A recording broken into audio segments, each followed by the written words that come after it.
Hello, everybody. Hope you're all having a fantastic Tuesday. It's Tuesday, right? Yes, it is. Yep. Oh my goodness. Right. So, I actually have like a look that I want to do while I'm doing the reading of Moby Dick, but due to my bad hair day extension to today, I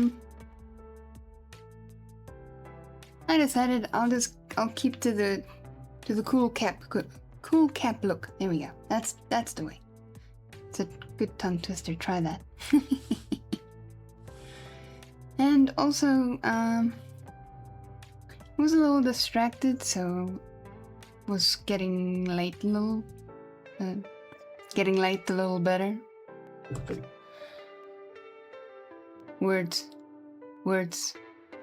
I was late in getting ready for my stream. Is there any music playing? Yes, there is. Cool. Right. So yeah. I'm not sure if my camera is gonna be showing right, immediately. But, it is next to me.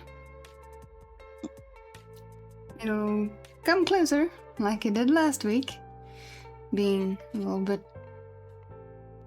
dangerous, but it's okay. We has a bug that's here to join us for the adventures of Moby Dick. And here we go, here it is. We shall continue with this lovely book.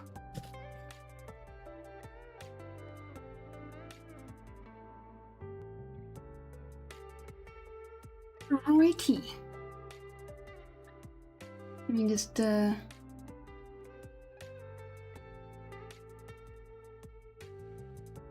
over the music. I think I had it down 5 there, like that last time. So we shall be doing it like that again. Okay. And now it is time for our quick prayer. The time we say thanks to the Lord for all the blessings He gave us before we game.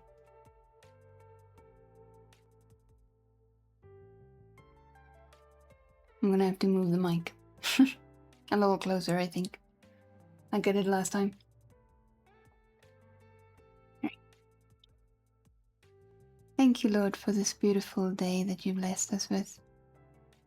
Thank you for family, friends, and community. Lord, I pray you bless everyone who joins me here today or who watches the VOD. Lord, I pray you keep your hand of healing over those who are currently struggling with their health, O Lord. I pray give them strength and endurance, and I pray that you bless them, their families, and their supports, and their doctors, Lord. Lord, I pray that you keep your hand of safety over those who find themselves in dangerous areas, Lord. We pray that you bring peace to all the countries that currently has turmoil. Lord, we pray that you keep your hand over Mexico and all those who may find themselves in danger there, Lord. We pray that you shine your light of peace over there.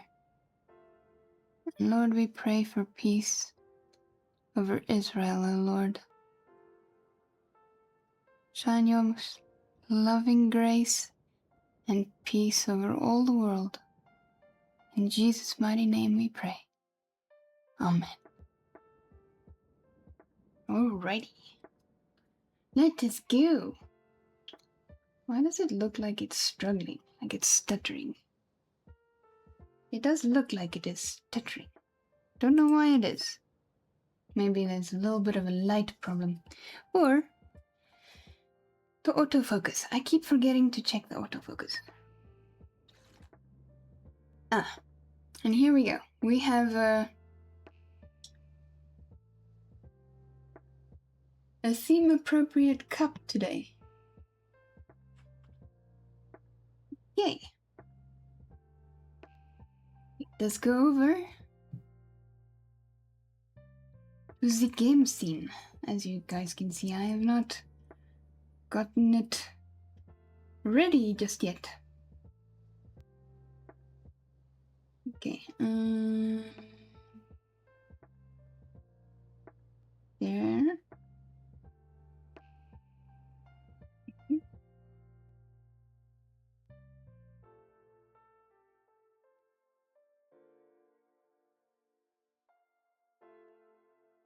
It's not showing.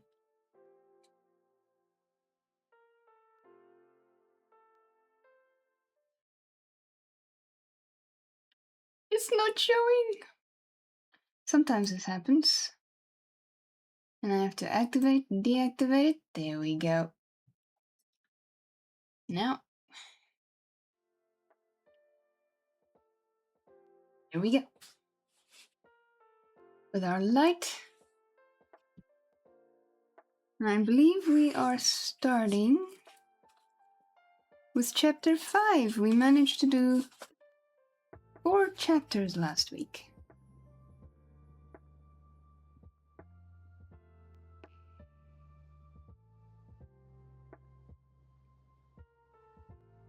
Cool. Here's my handy dandy ruler to help me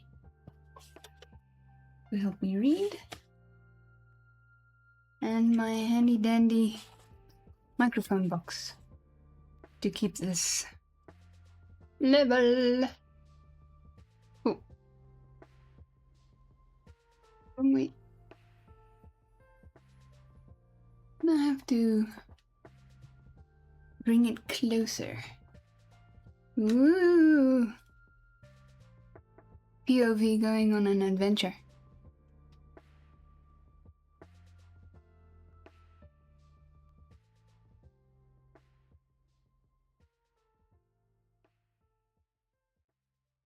Maybe. Yeah. Did I do it like this? Yeah, it looks like it's alright. I'm glad that they don't take it all the way down to the bottom of the page, like many people or many publishers like to do. It's like a nice little stop here, which is great for this, because then you don't have to go, you know, like on the edge.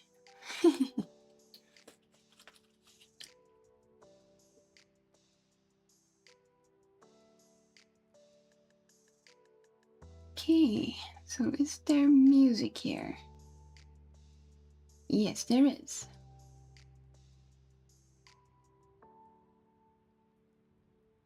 Cool. Right, and you guys can see what I see.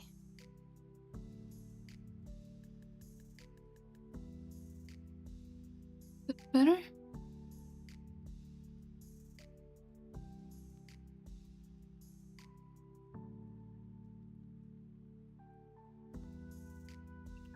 That's good. Need my lamp's cable.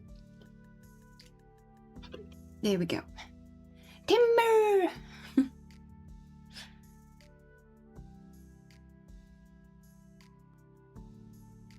Beep. Where is my... There it is. Okay. Here we go. Let's do a few blurb tests while we're here.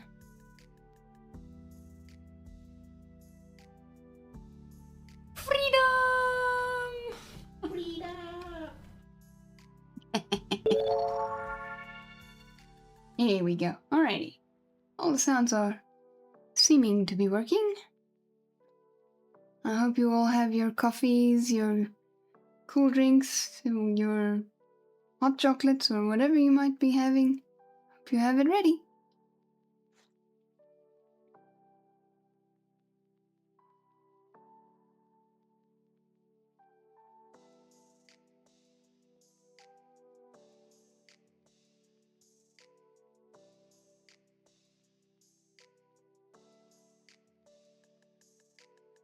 Alrighty.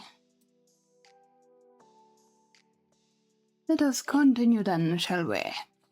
Chapter 5.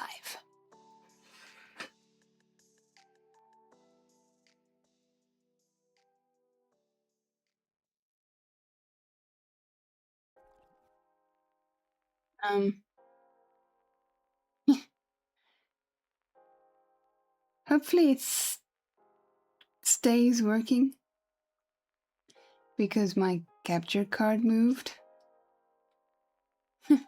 And it doesn't like to be disturbed. I don't know if you guys saw that black flash there. Over on that little screen over there.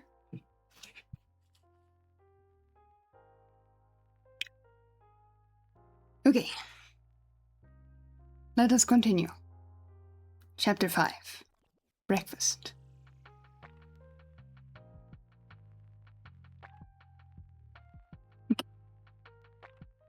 I quickly followed suit, and descending into the bar-room, accosted the grinning landlord very pleasantly.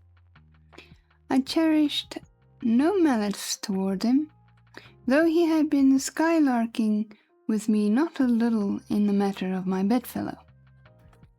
However, a good laugh is a mighty good thing, and rather too scarce a thing. The more's the pity.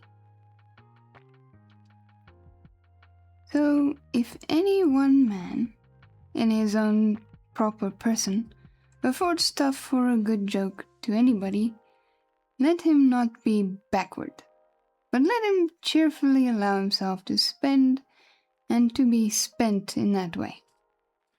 And a man that has anything bountifully laughable about him, be sure there is more in that man than you perhaps think for.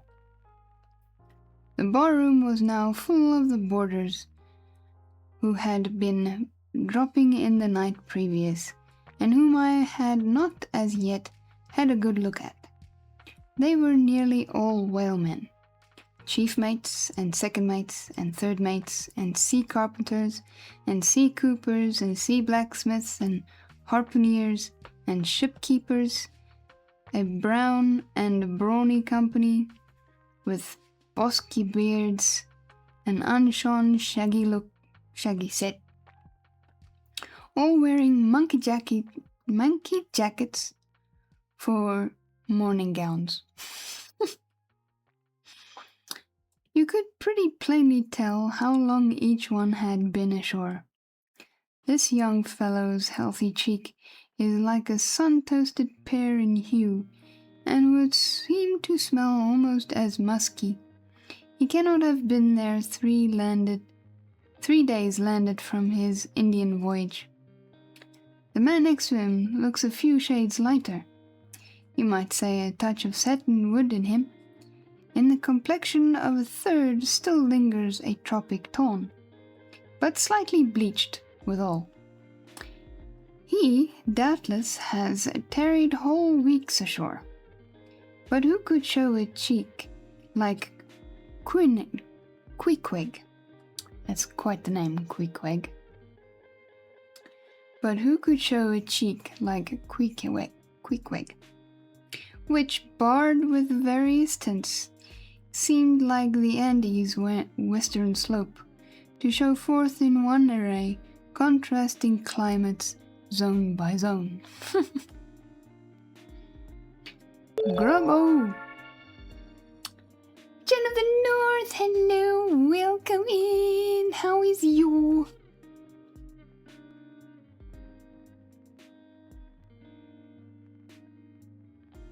You're in time for breakfast.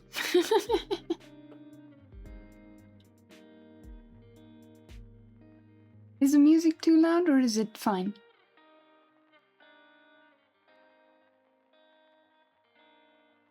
Yay! Streaming! Anyway, is great. No complaints. That's awesome. Oh, you don't hear music? Alright, then it's fairly quiet, which is the intent. And remember to catch that star! Catch that star! And we also have a theme appropriate cup today. Ah, you didn't catch it this time. But there's always next time.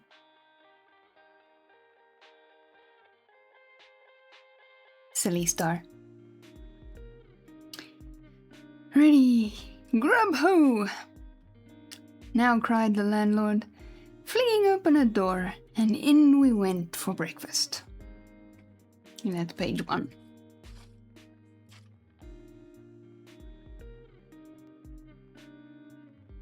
So, I can't remember, were you here for Moby Dick last week? Yeah, I don't think you were. So it's possible that you missed out on the first 4 chapters.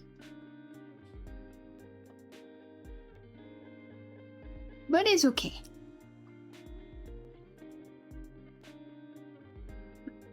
And that looks a little bit better.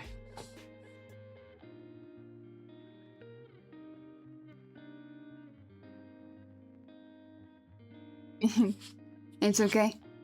Cool. Alrighty. Okay, I'm glad it ends on a point. Oh! That's a really short chapter. Only 2 pages. Well, what else can you say about breakfast, right?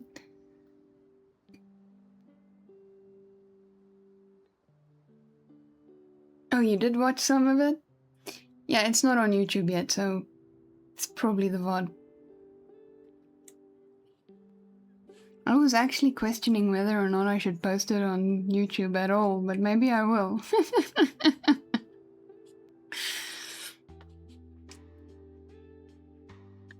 They say that men who have seen the world thereby become quite at ease in manner, quite self-possessed in company. Not always, though.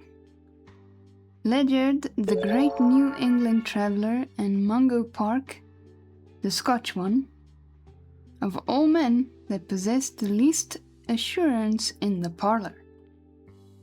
Say Slayer, hello, welcome in.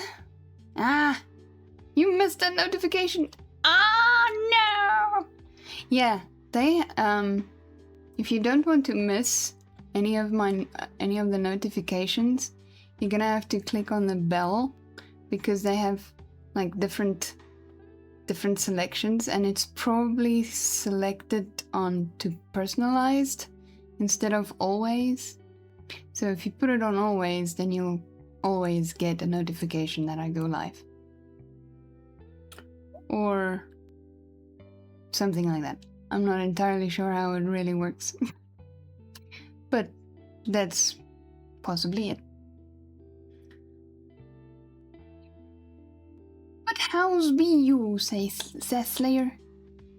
You didn't miss very much, you only missed this page.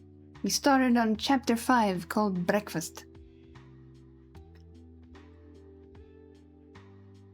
But welcome in all the same. And we also have a theme appropriate cup for the day.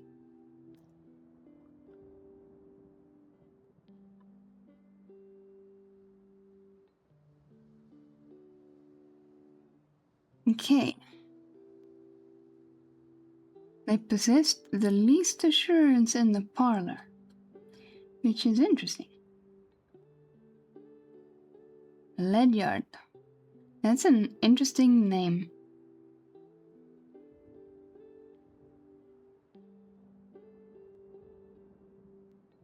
Mungo Park. That's also an interesting name. But perhaps the mere crossing of Siberia in a sledge drawn by dogs as Ledyard did, or the taking a long solitary walk on an empty stomach in the negro heart of Africa, which was the sum of poor Mungo's performances, this kind of travel, I say, may not be the very best mode of attending a high social polish. Yeah, those sound like some pretty wild adventures. Still, for the most part, that sort of thing is to be had anywhere. These reflections just here are occasioned by the circumstance that after we were all seated at the table, and I was preparing to hear some good stories about whaling, to my no small surprise, nearly every man maintained a profound silence. I can just imagine how eerie that is. The whole table has a whole bunch of people around it, food the works, and nobody's saying a single word. I've been in that situation once. It's insane. And not only that, but they looked embarrassed. I wonder why. Yes, here were a set of sea dogs, many of whom, without the slightest bashfulness, had boarded great whales on the high seas, entire strangers to them, and duelled them dead without winking, and yet here they sat at a social breakfast table, all of the same calling, all of kindred tastes, looking around as sheepishly at each other as though they had never been out of sight of some sheepfold among the Green Mountains.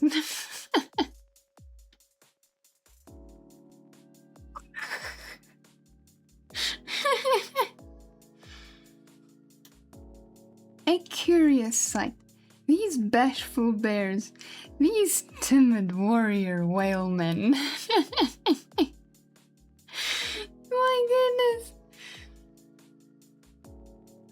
But as for Queequeg, why, Queequeg sat there among them at the head of the table, too. It so chanced, as cool as an icicle. To be sure, I cannot say much for his breeding. His greatest admirer could not have cordially justified his bringing his harpoon into breakfast with him and using it there without ceremony.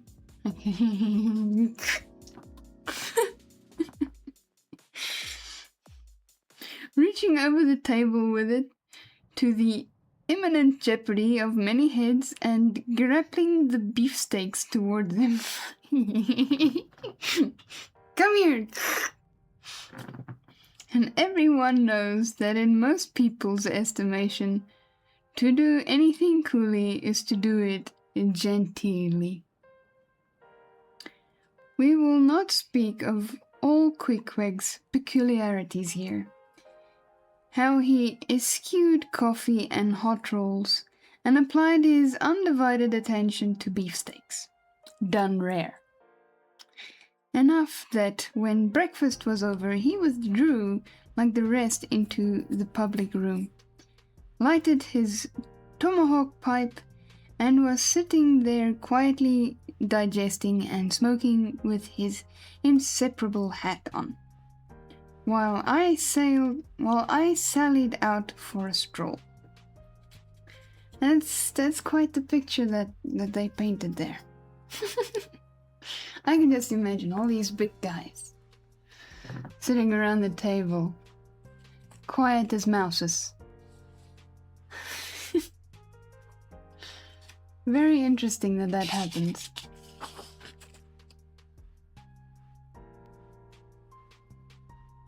The Street.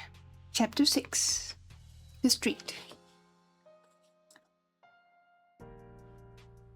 If I had been astonished at first catching a glimpse of so outlandish an individual as Queequeg circulating among the polite society of a civilized town, that astonishment soon departed upon taking my first daylight stroll through the streets of New Bedford. In thoroughfares nigh the docks, Any considerable seaport will frequently offer to view the queerest-looking nondescripts from foreign parts. Even in Broadway and Chestnut Streets, Mediterranean mariners will sometimes jostle the frightened ladies. Regent Street is not unknown to Lascars and Malays, and at Bombay in the Apollo Green, live Yankees often scared the natives. But New Bedford beats all Water Street and Wapping. I don't know what Wapping is. Is that a name? Anyway, in these last mentioned haunts, you see only sailors, but in New Bedford, actual cannibals stand chatting at street corners. Savages outright, many of whom yet carry on their bones unholy flesh. It makes a stranger stare, I can just imagine. I would be staring. I would also be staring, like, huh? But besides the Fijians, Tungatuboars, Eromangoans, are these names even real? Penangians and Brigands, and besides the wild specimens of the whaling craft, which unheeded reel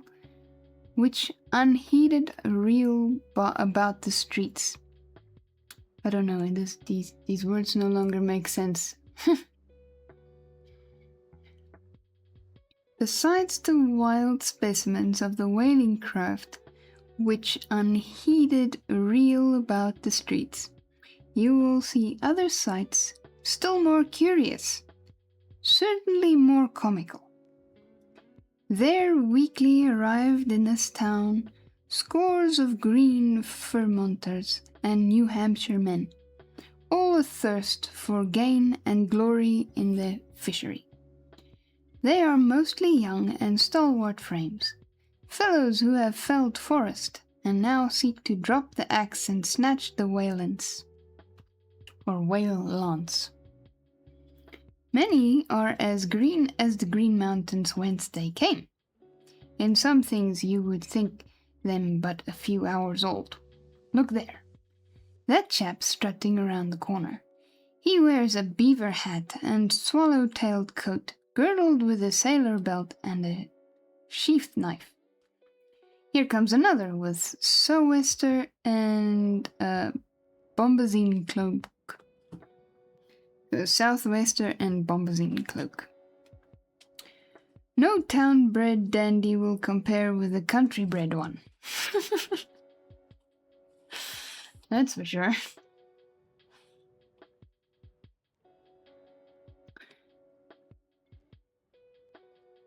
Also, I know what dandy means.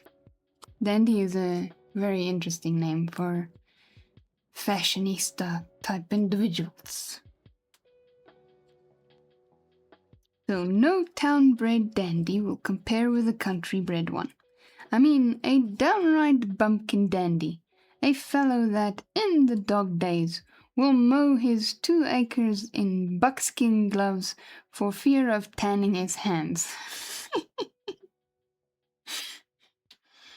Now when a country dandy like this takes it into his head to make a distinguished reputation and joins the great whale fishery, you should see the comical things he does upon reaching the seaport. Data, hello, welcome in. How's you? In bespeaking his sea outfit, he orders bell buttons to his waistcoats, straps to his canvas trousers. Ah, poor hayseed, how bitterly will burst those straps in the first howling gale, when thou art driven, straps, buttons, and all, down the throat of the tempest. But think not that this famous town has only harpooneers, cannibals, and bumpkins to show her visitors. Not at all. Still, New Bedford is a queer place. But had it not been for us whalemen, that tract of land would this day perhaps have been in a howling condition of the coast of Labrador. As it is, parts of her back country are enough to frighten one.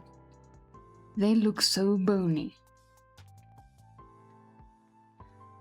The town itself is perhaps the dearest place to live in all New England.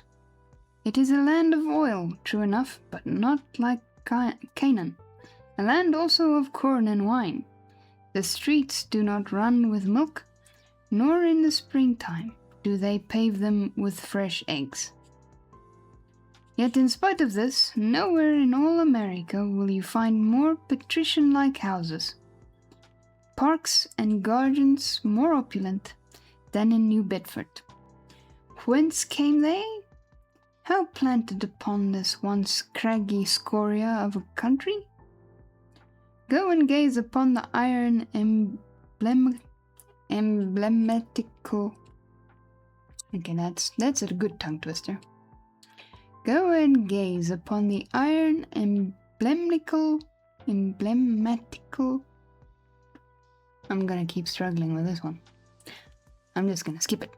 Harpoons round yonder lofty mansion, and your question will be answered. Yes, all these brave houses and flowery gardens came from the Atlantic, Pacific, and Indian Oceans. One and all, they were harpooned and dragged up hither from the bottom of the sea. Can Herr Alexander perform a feat like that? In New Bedford, fathers, they say, give whales for dowers to their daughters, and a portion of their nieces with a few porpoises apiece. You must go to New Bedford to see a brilliant wedding, for they say they have reservoirs of oil in every house, and every night recklessly burn their lights in spermaceti candles. That's an interesting word. Spermaceti.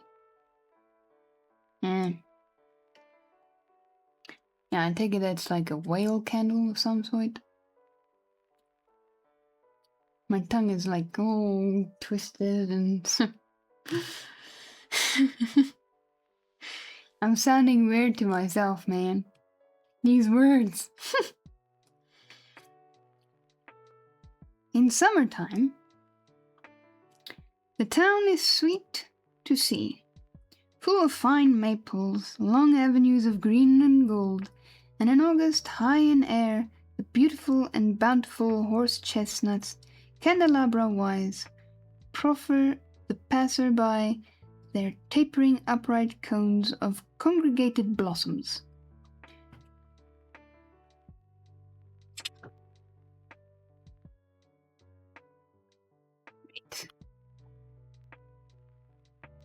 Being dandy is very macaroni, I know, right? Very macaroni. Oh no. Buffering!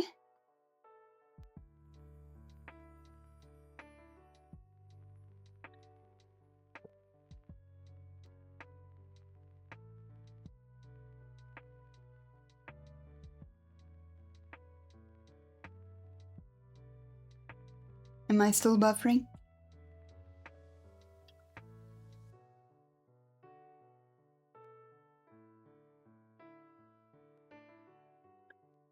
Seems we is back with a vengeance. But yes, being dandy is very macaroni.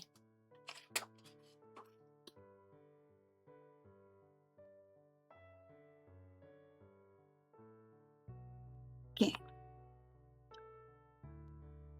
So omnipotent is art, which in many district of New Bedford has superinduced bright terraces of flowers upon the barren refuse rocks thrown aside at creation's final day.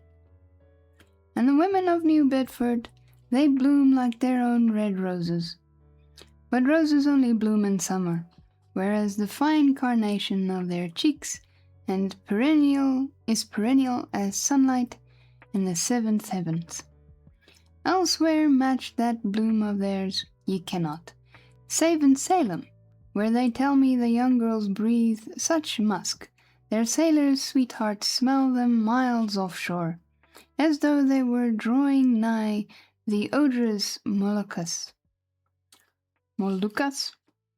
instead of the puritanic sands. Man, so many words. Not anymore. Cool. Let's go.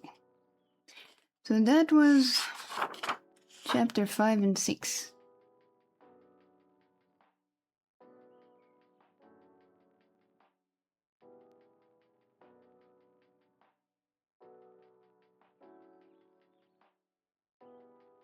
It seems we are down again, or at least was.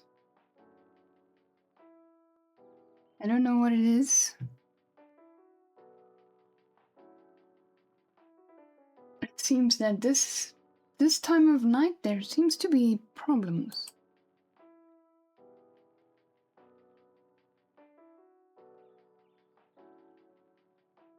Let me see. Are there any updates?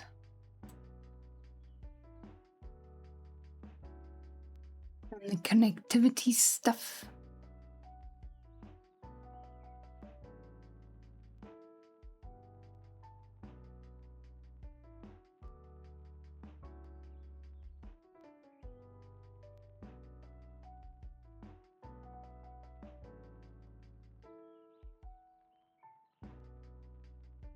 It doesn't look like it.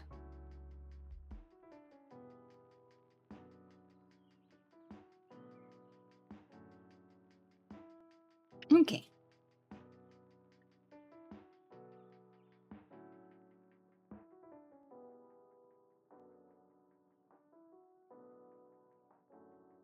Okay, chapter 7. But first, a sip of coffee.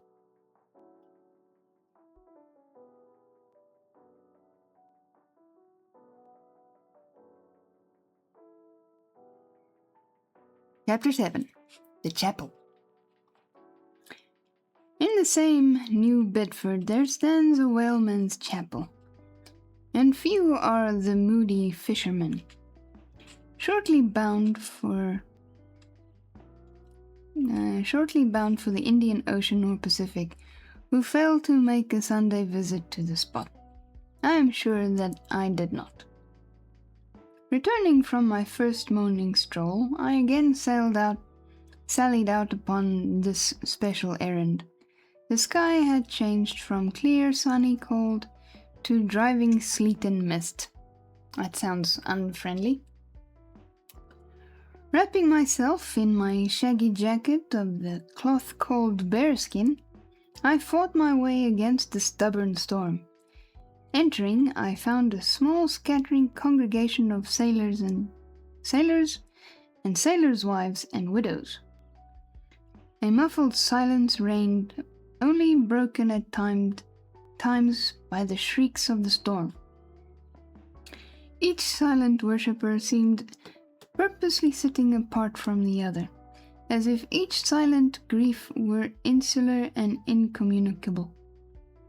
The chaplain had not yet arrived, and there these silent islands of men and women sat steadfastly eyeing several marble tablets, with black borders masoned into the wall on either side of the pulpit.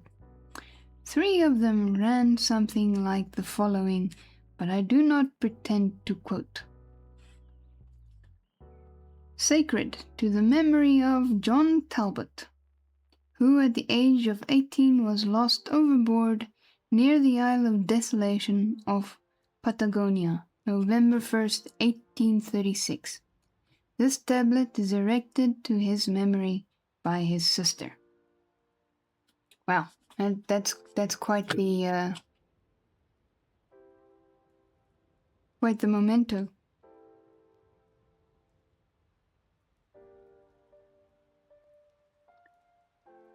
Wait, it continues. Sacred to the memory of Robert Long, Willis Ellery, Nathan Coleman, Walter Kenny, Seth Macy, and Samuel Glegg, or Gleig. I'm not sure how to say that name, I might have butchered it. Forming one of the boat's crews of the ship Eliza, who were towed out of sight by a whale on the offshore ground in the Pacific, December 31st, 1839. This marble is here placed by their surviving shipmates.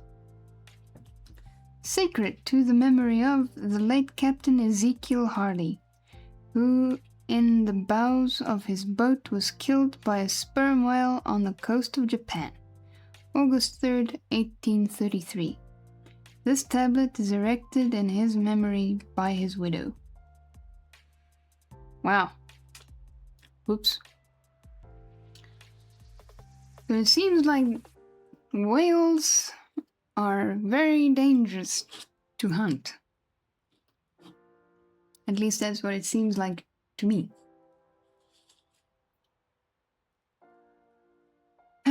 Shaking off the sleet from my ice-glazed hat and jacket, I seated myself near the door, and turning sideways was surprised to see Queequeg near me.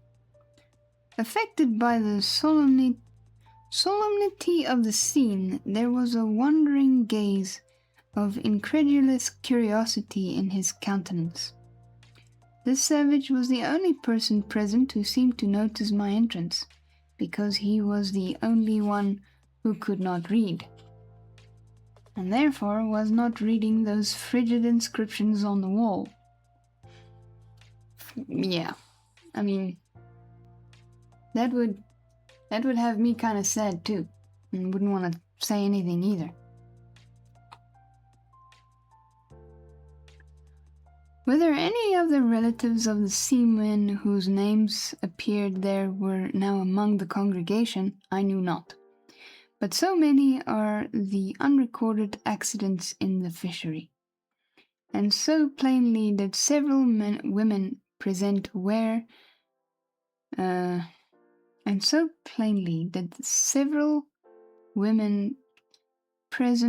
the countenance, if not the trappings of some unceasing grief, that I feel sure that here before me were assembled those in whose unhealing hearts the sight of those bleak tablets sympathetically caused the old wounds to bleed afresh.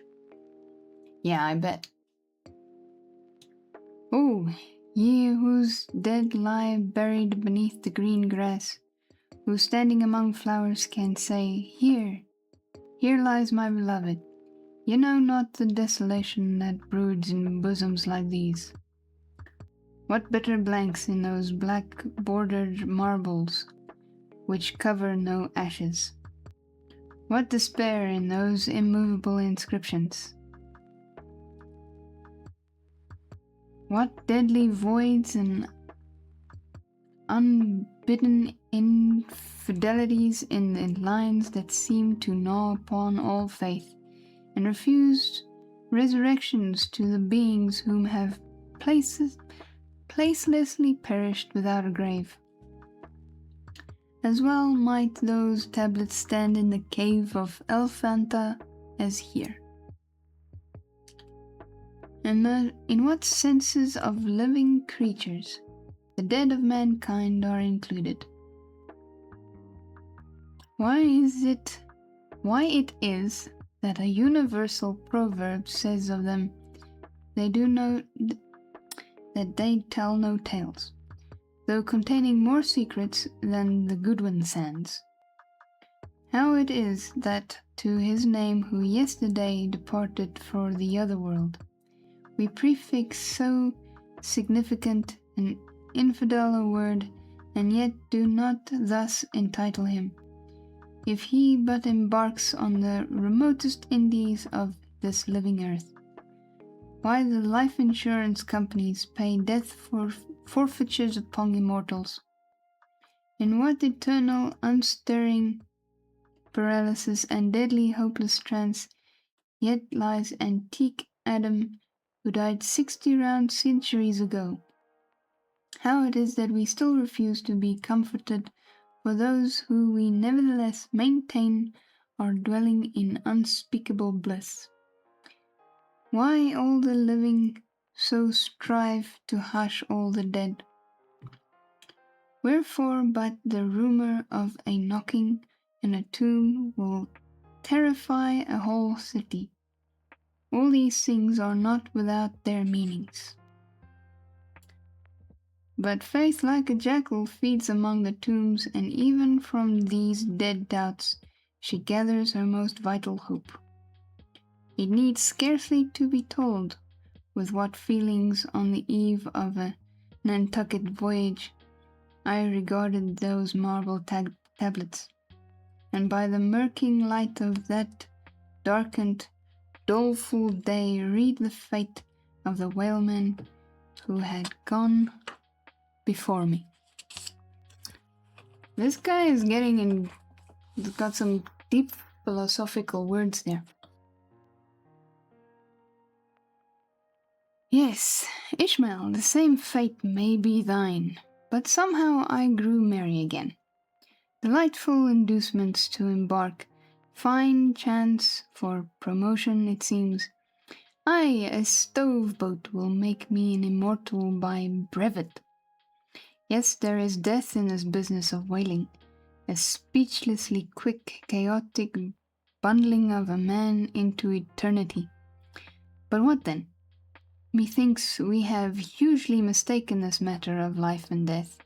Methinks that what they call my shadow here on earth is my true substance. Methinks that in looking at things spiritual, we are too much like oysters observing the sun through the water, and thinking that thick water the thinnest of air. Methinks my body is but the lease of my better being. In fact, take my body who will, take it, I say. It is not me, and therefore 3 cheers for Nantucket. And come a stove-boat and stove-body when they will. For stave my soul, Jove, my himself cannot. Ah, that was an interesting one. So he's like, sure, kill me if you like. That's not me. My body is not me. That's kind of an interesting way of looking at it.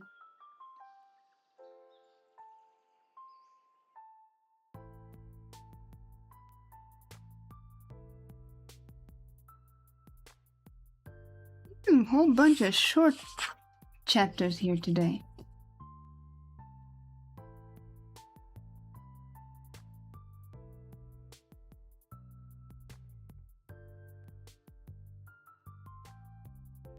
Oh boy.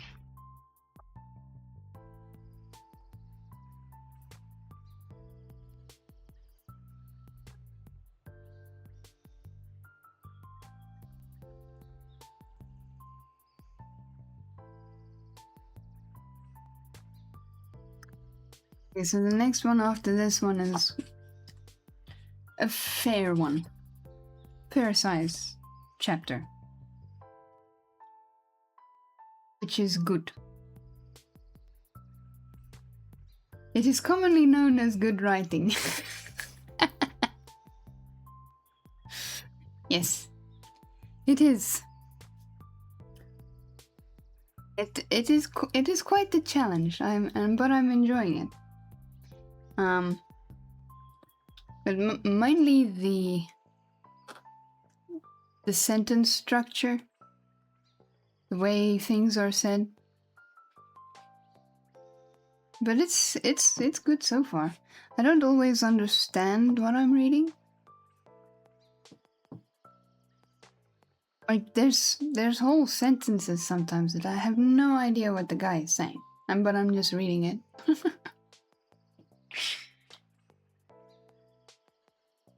And sometimes as I have gone a little bit further down, then it makes a little bit of sense.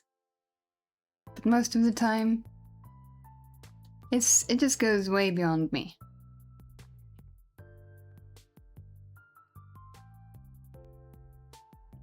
Yeah. I'm taking a little bit of a coffee break now.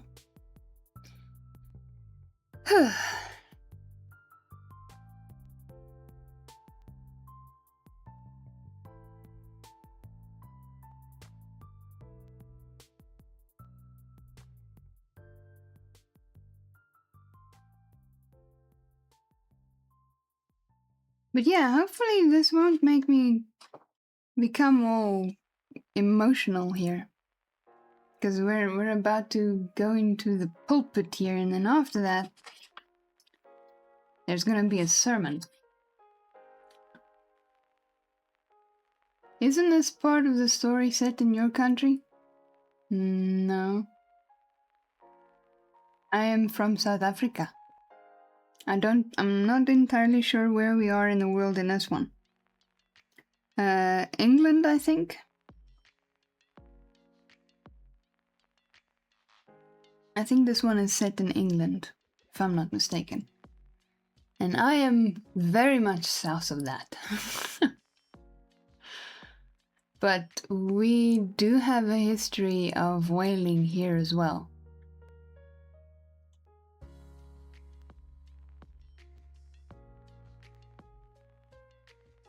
In fact, I have visited in December a place where there used to be a whaling station.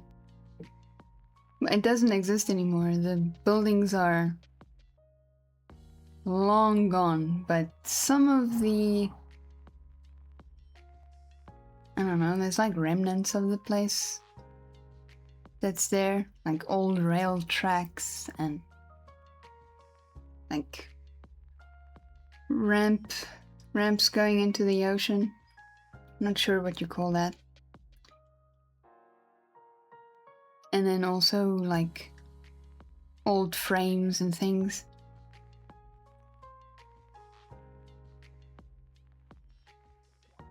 Oh, we're in Massachusetts right now? Ah.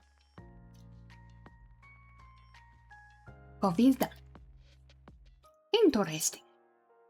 Yes. I've always found the whaling stuff interesting.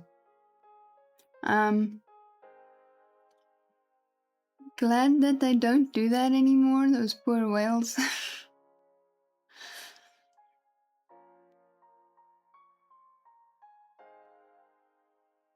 But yeah, it's quite interesting. There are some, what you call it? Some museums who actually talk about some of the whaling that's happened in the area there. The Cape, I know, was one of the big spots for the whaling.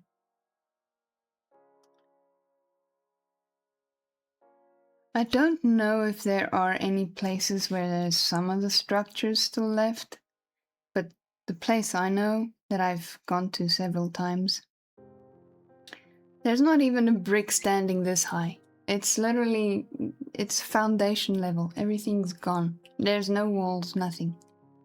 The only thing you have to work on is like pictures that they've taken from way back when that they've posted for tourists to read. And of course what they have in the museums. But I haven't gone to a museum in a very long time. But I would like to actually know more about the whaling that happened here in South Africa, because there isn't very much known about it. Or at least that's what it seemed like to me, because I haven't asked all that many questions about it just yet. But, yeah, maybe one day I'll be able to learn more about it.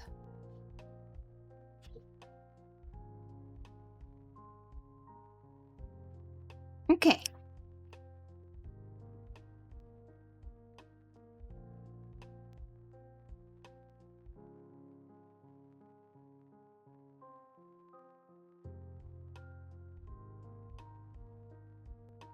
Ooh.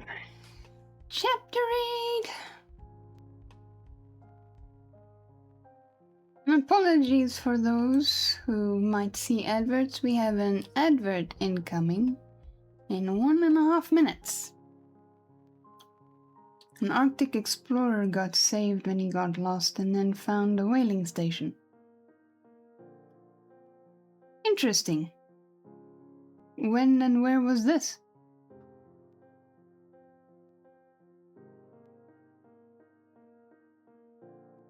Yay! Yay!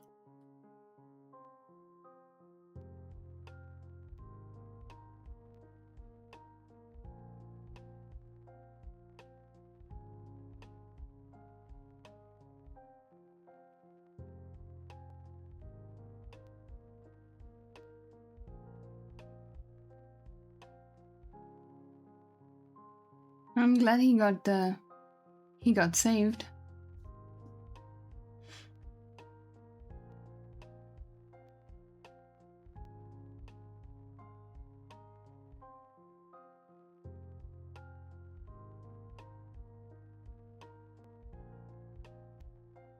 Messing around with my things here.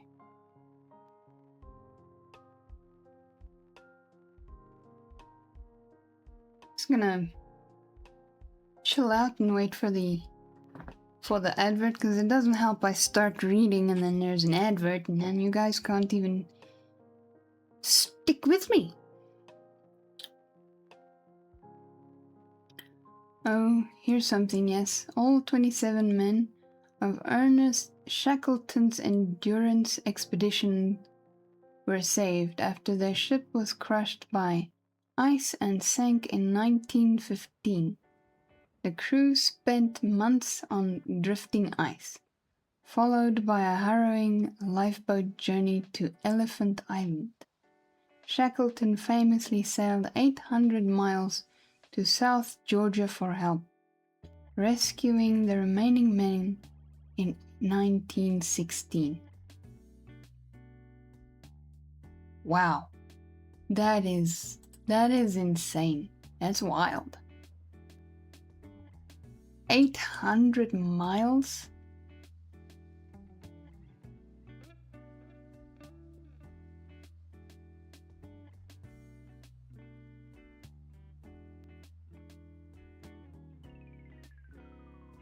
That is a very, very long distance. And that in a lifeboat?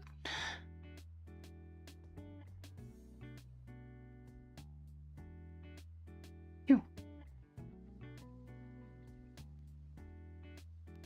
Alrighty, folks. Posture check time. And also a little bit of stretching time.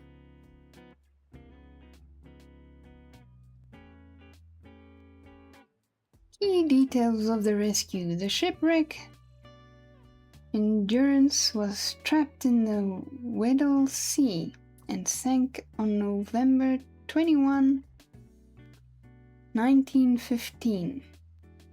Survival. The crew survived for 17 months in the Antarctic, living on ice floes before reaching Elephant Island. Thank you for that posture check there, Data. Rescue mission. Shackleton and 5 others navigated the James Caird lifeboat 800 miles to a whaling station on South Georgia Island.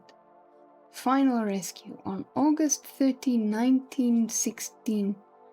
On his 4th attempt, Shackleton rescued the 22 men left behind on Elephant Island. Outcome: remarkably, every crew member survived the ordeal. Yo.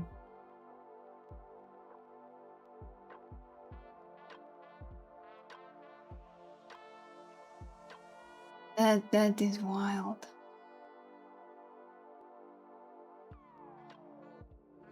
$17 months, that's...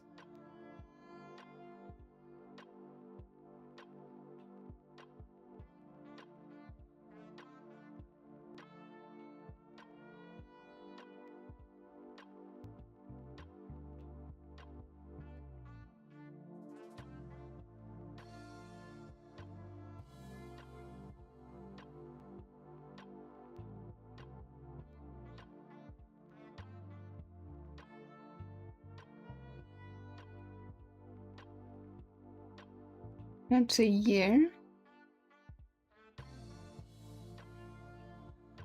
A year and 5 months. That's almost a whole year and a half that those guys survived on those ice floes. Or, well, on the ice floes and Elephant Island. That's wild. And the Lord definitely had his hand over those people. Wow. Thanks for sharing that, Slayer. A cool little tidbit of history. Because I've heard the name Shackleton before.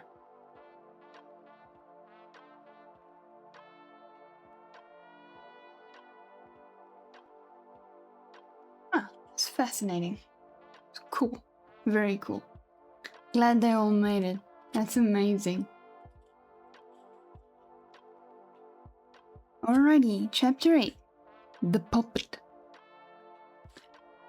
I had not been seated very long ere a man of a certain venerable robustness entered. Immediately as the storm-pelted door flew back upon admitting him, a quick regardful eyeing of him by all the congregation sufficiently attested that this fine old man was the chaplain. Yes, it was the famous Father Mapple, who called by the whalemen, among whom he was a very great favourite. Oh, so called by the whalemen, among whom he was very great favourite. He had been a sailor and a harpooner in his youth, but for many years past had dedicated his life to the ministry. At the time I now write of, Father Mapple was in the hardy winter of a healthy old age, that sort of old age which seems merging into a second flowering youth.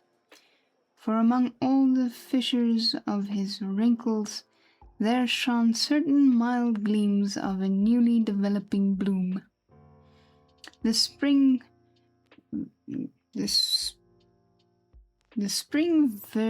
verdure, that's a strange word.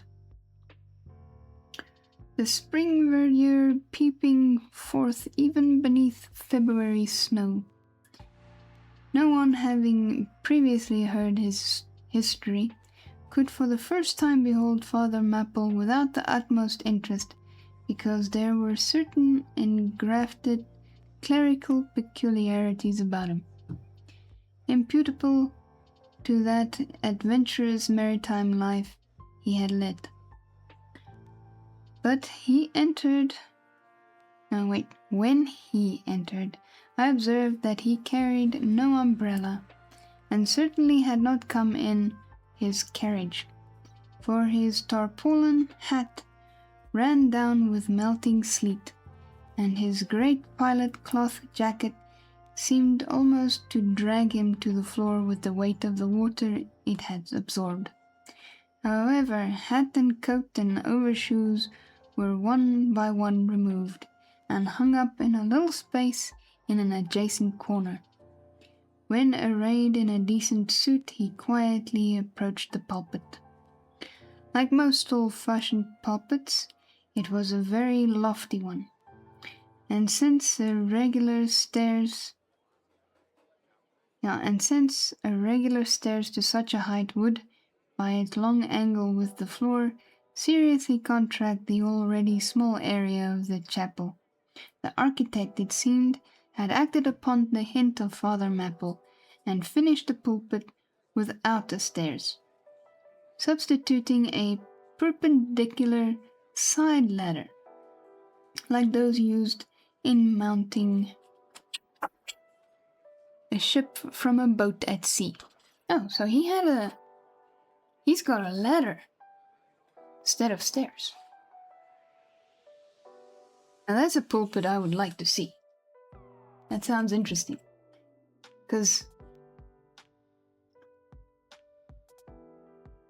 in the church in the town where I grew up in, they also had like a pulpit that was fairly high, but our church was a double story, so he needed to be high up so everybody could hear him. But he had stairs. In fact, he had to walk around a little passage to get there. Or am I thinking about the other church now? I don't know. It's so long ago. My memory is fuzzy. Very fuzzy. You learned about him and lots of other people from audio biographies. YWAM Publishing. Ooh. That is cool.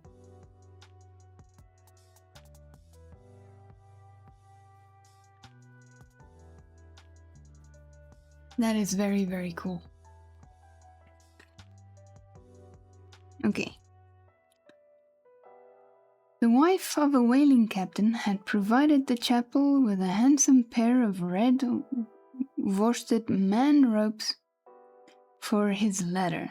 So he's got like ropes, I think, to hold on to. Which, being itself nicely headed and stained with a mahogany color, the whole contrivance, considering what manner of chapel it was, seemed by no means in bad taste. Halting for an instant at the foot of the ladder, and with both hands grasping the ornamental knobs of the man-ropes, Father Maple cast a look upwards, and then with a truly sailor-like but still reverential dexterity, hand over hand mounted the steps as if ascending the main top of his vessel. I can just see that.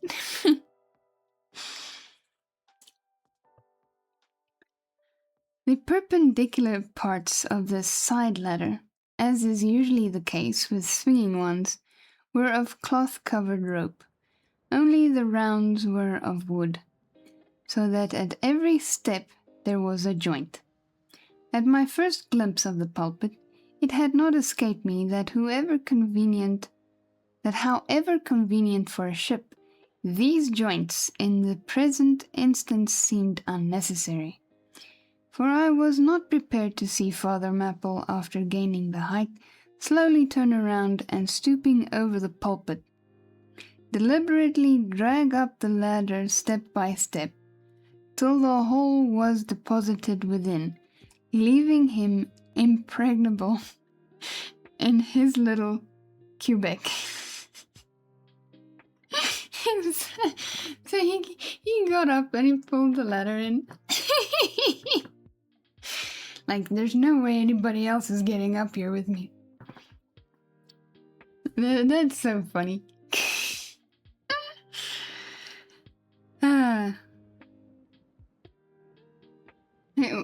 Like, why?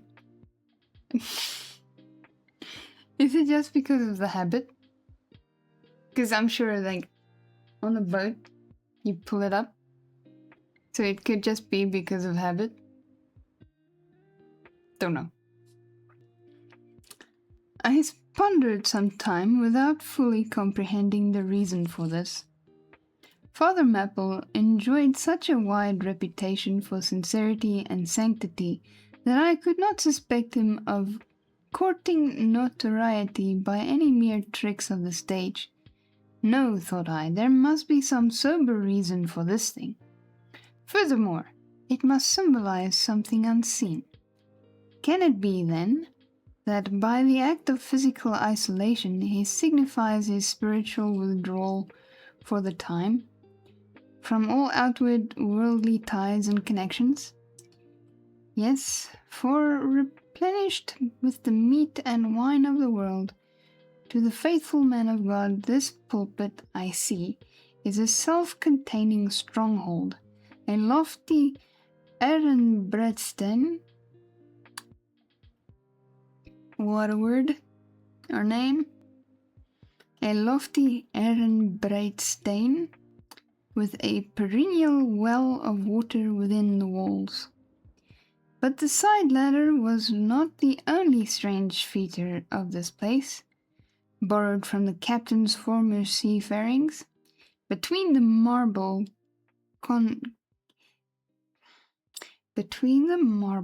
cenotaphs on either hand of the pulpit, the wall which formed its back was adorned with a large painting representing a gallant ship beating against a terrible storm off a lee coast of black rocks and snowy breakers.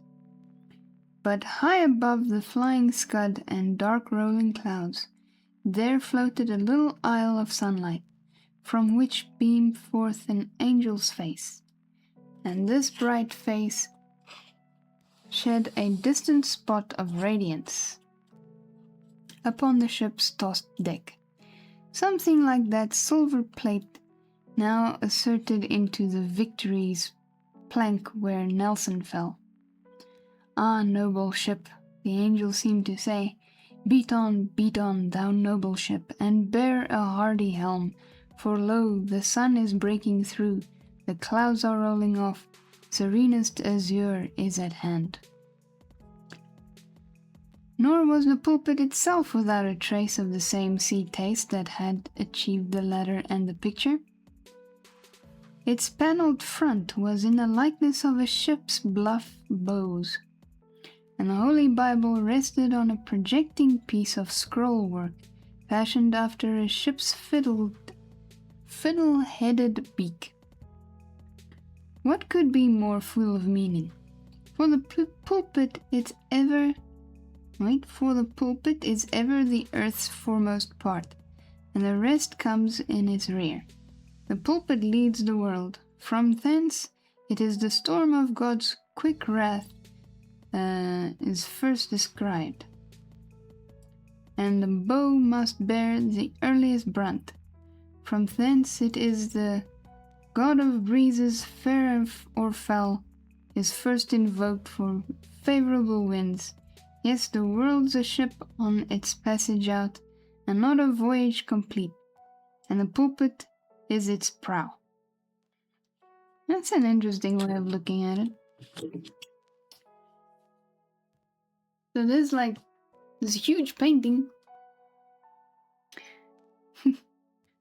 ropes being pulled up.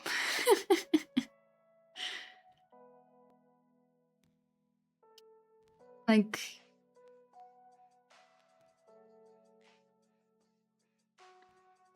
this is a very intricate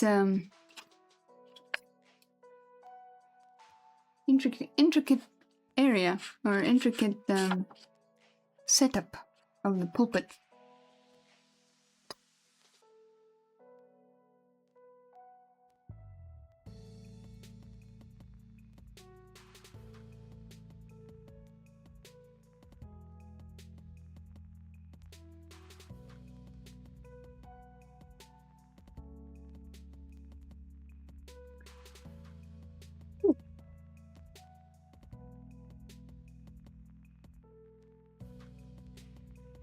After such heavy descriptions,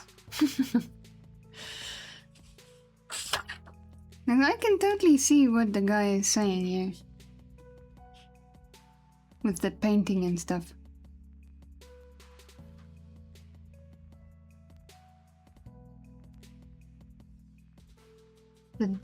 Is it descried or descreed? That's the question. I sometimes don't know how to say these words because I've never heard them. I've watched old movies before, but I've never heard these words. Some of these words I've never heard.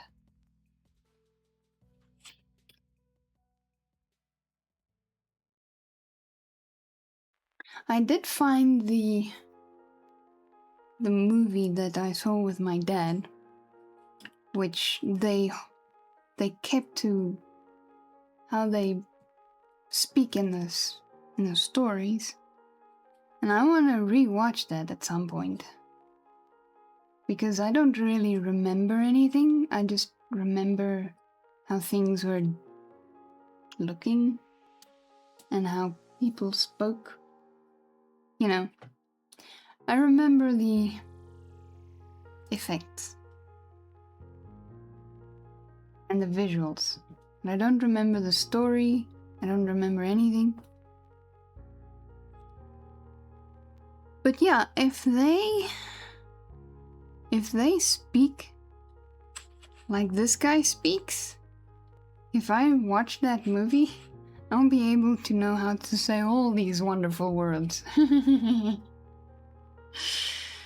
Goodness.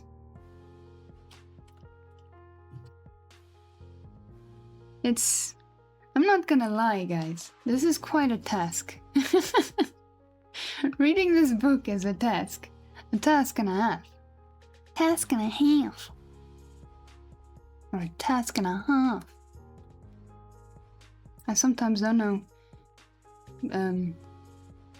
which inflections to use because I grew up being taught British English, but most of the entertainment that I watch and that I'm involved in is American English. It clashes sometimes.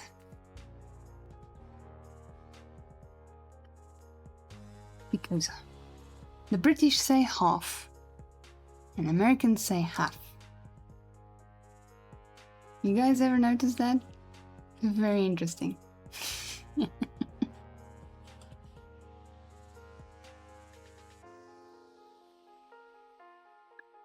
Okay. Let us continue. We have 1, 2, 3, 4,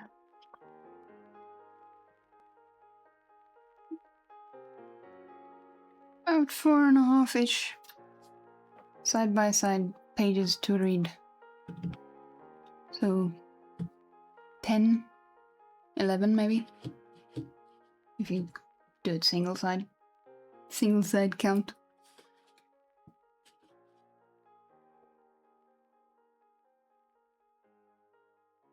Alrighty. Chapter 9. The Sermon.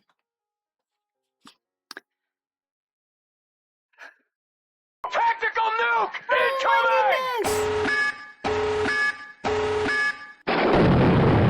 Come in, Raiders! How are you? Welcome in, everybody. First time chat and first time raid. Welcome in, Astro. How are you? I hope your stream went well. How was your Hytale adventure? Oh my goodness. So many cool people coming in. Zendor. Can I call you Zendor? Zendor Dawnburst. I think I said that correctly. Welcome in. Hello. Welcome in. Indeed, I think we decided on a base location, but not 100% certain yet. Ooh. Is it nice? Is it good looking? Does it look like you can chill out there? That was correct? Awesome. Yay! I sometimes get it right. Nice.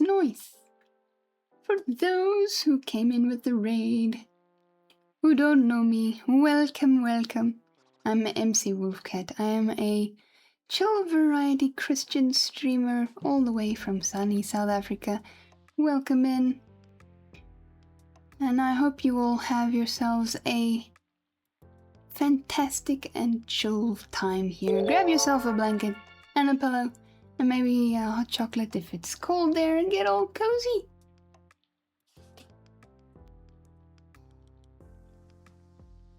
Cute Potato, hello! Welcome in! Still on Moby? Yeah, well, it's a weekly thing. This is only part 2, and we're only at chapter 9.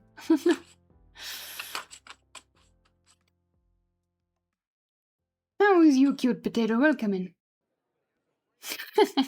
Welcome in, Raiders. Don't touch my chewing gum. Yes, Data likes his chewing gum. Don't touch. Ooh, South Africa, cool. No, not cool. It's summer here. It's very, very not cool. It's warm. Where's my... I have a little hand fan here. Well, I don't know where I put it. I'm not gonna look for it now. Cozy time! Yay! Get cozy, get cozy. My only cat.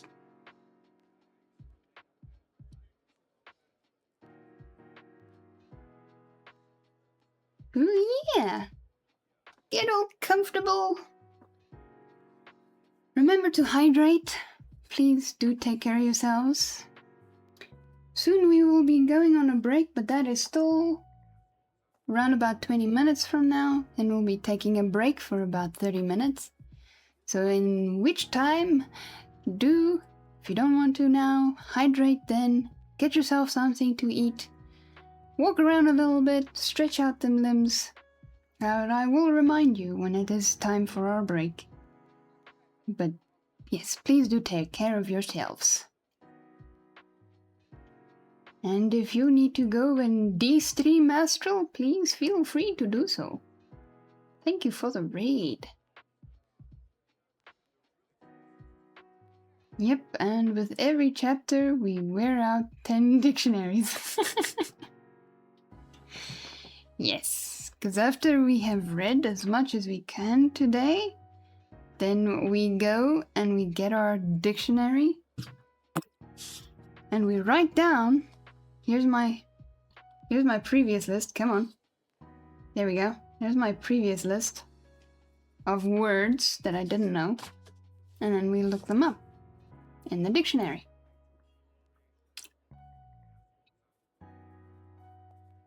Indeed, indeed. Yes. Care is much important.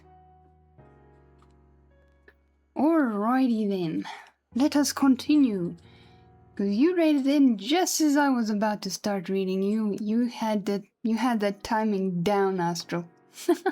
You had that timing down.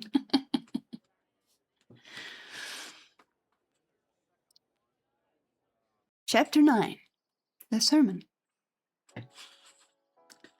Father Maple rose and, in a mild voice of unassuming authority, ordered the scattered people to condense. Starboard gangway there. Side away the larboard. Larboard gangway to starboard. Midships, midships. There was a low rumbling of heavy boots among the benches, and a still slighter shuffling of women's shoes, and all was quiet again, and every eye on the preacher. So basically, he just rearranged their seating, which is kind of cool, because it sounded like it was unorganized. All according to Keikaku. Keikaku? What is or who is Keikaku? I don't know. It's the first time I see that word or name. Is that a word or a name? I don't know. Japanese for plan. Oh, so you were planning it. Nice. Cool. It's kakarot. Like carrot. It's a Death Note meme. Ah, Super Saiyan 3. I know Super Saiyan because of Dragon Ball Z. Used to watch that as a kid. Never did catch the story, but it was fun to watch. Death Note. I don't think I've seen that yet. Gonna have to look at that. 'Cause if I remember correctly, Death Note is the name of an anime?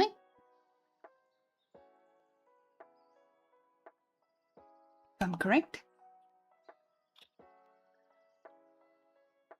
Death Note is sick.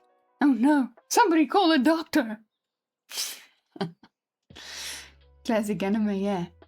Cool. A lot of plots. Nice. Generally one of the most recommended series. And that's probably why I know the name. Because it comes up in everybody's list. At some point or another. There are very few lists of recommended anime where that one does not feature. Very few. Yeah, I'm gonna have to look into that one. Death Note. Because when was it?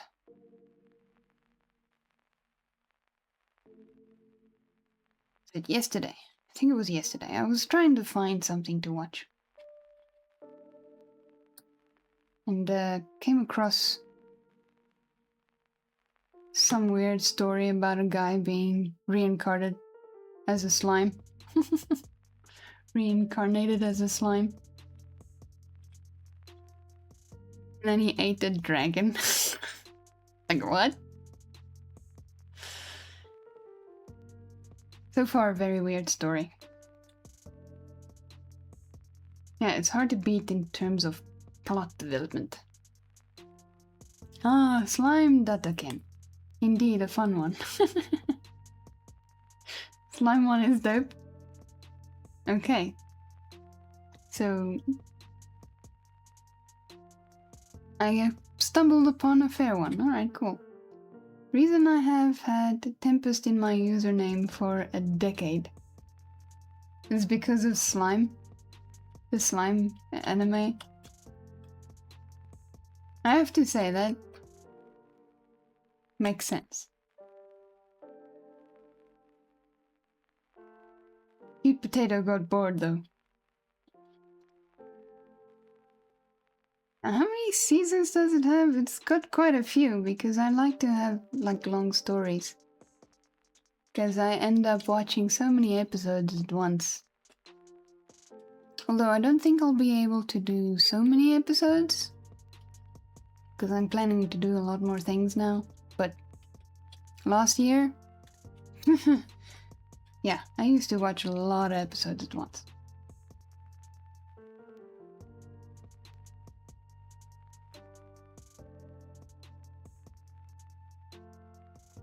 And sure, I only read the manga back in the day. Of the slime. And you should watch the anime. It's pretty fun. What kind of caught me off guard with the slime is the voice change. Which kind of makes sense, but I was hoping that the character would keep his original voice. But after you get past that, it's pretty fun so far. I think I've watched 2 episodes now.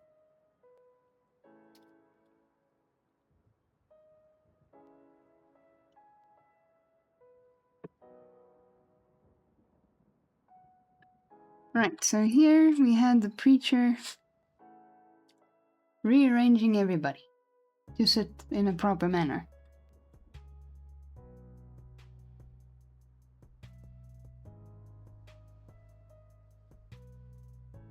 Alrighty, we shall continue. Right. He paused a little, then kneeling in the pulpit's bows, folded his large brown hands across his chest, uplifted his closed eyes, and offered a prayer so deeply devout that he seemed kneeling and praying at the bottom of the sea. Wow, that's quite a intense prayer. This ended in prolonged solemn tones like the continual tolling of a bell in a ship that is foundering at sea in a fog. In such tones he commenced reading the following hymn, but changing his manner towards the concluding stanzas, burst forth with appealing exultation and joy. I don't know if I'll be able to match how the preacher did it. I'm just gonna plainly read the text here.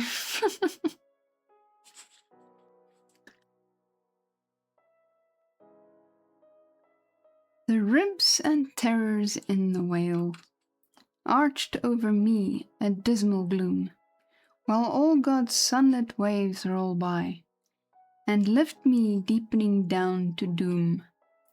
I saw the opening maw of hell, with endless pains and sorrows there, which none but they that feel can tell. Oh, I was plunging to despair. In black distress I called my God, when I could scarce believe him mine. He bowed his ear to my complaint. No more the whale did me confine.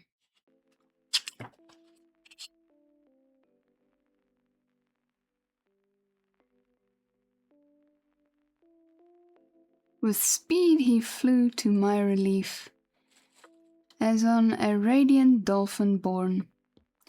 Awful yet bright as lightning shone the face of my deliverer, God. The face of my deliverer, God. Okay, I think that sounded better there. My song forever shall record that terrible, that joyful hour.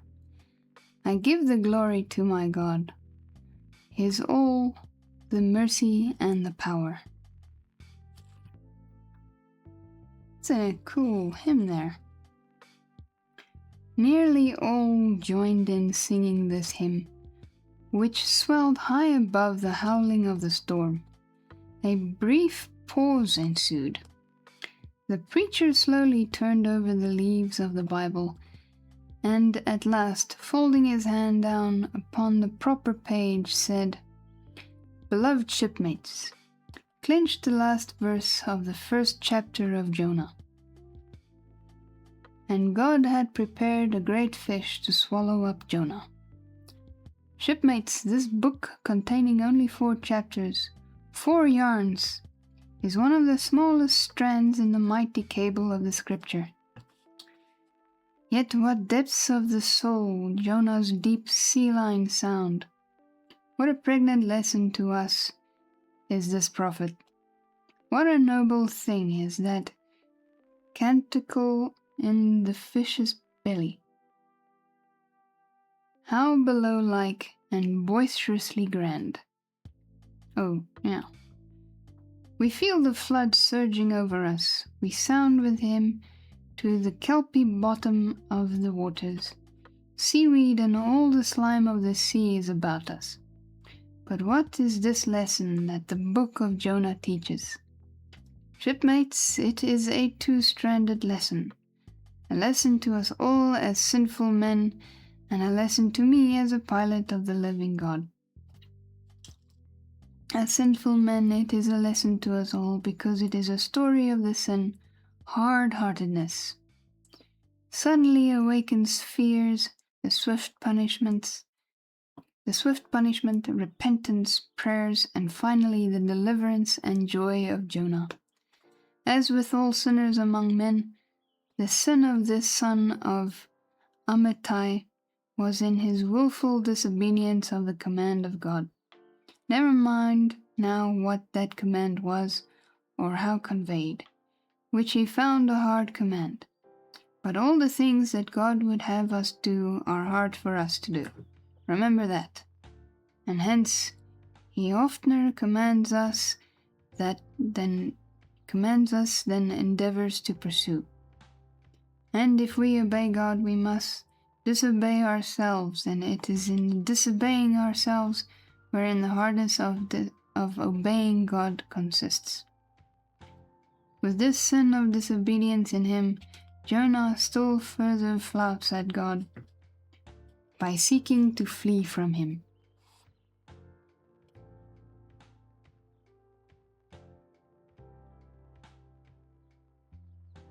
He thinks that a ship made by men will carry him into countries where God does not reign, but only the captains of this earth. He skulks about the wharves of Joppa and seeks a ship that's bound for Tarshish. There lurks perhaps a hitherto unheeded meaning here. By all accounts, Tarshish could have been no other city than the modern Cadiz. But the opinion of learned men. No, wait, that's the opinion of learned men. And where is Cadiz, shipmates? Cadiz is in Spain, as far by water from Joppa as Jonah could possibly have sailed in those ancient days, when the Atlantic was an almost unknown sea. Because Joppa, the modern Jaffa, shipmates, is on the most easterly coast of the Mediterranean, the Syrian, and Tarshish or Cadiz more than 2,000 miles to the westward from that, just outside the Straits of Gibraltar. See ye not then, shipmates, that Jonah sought to flee worldwide from God?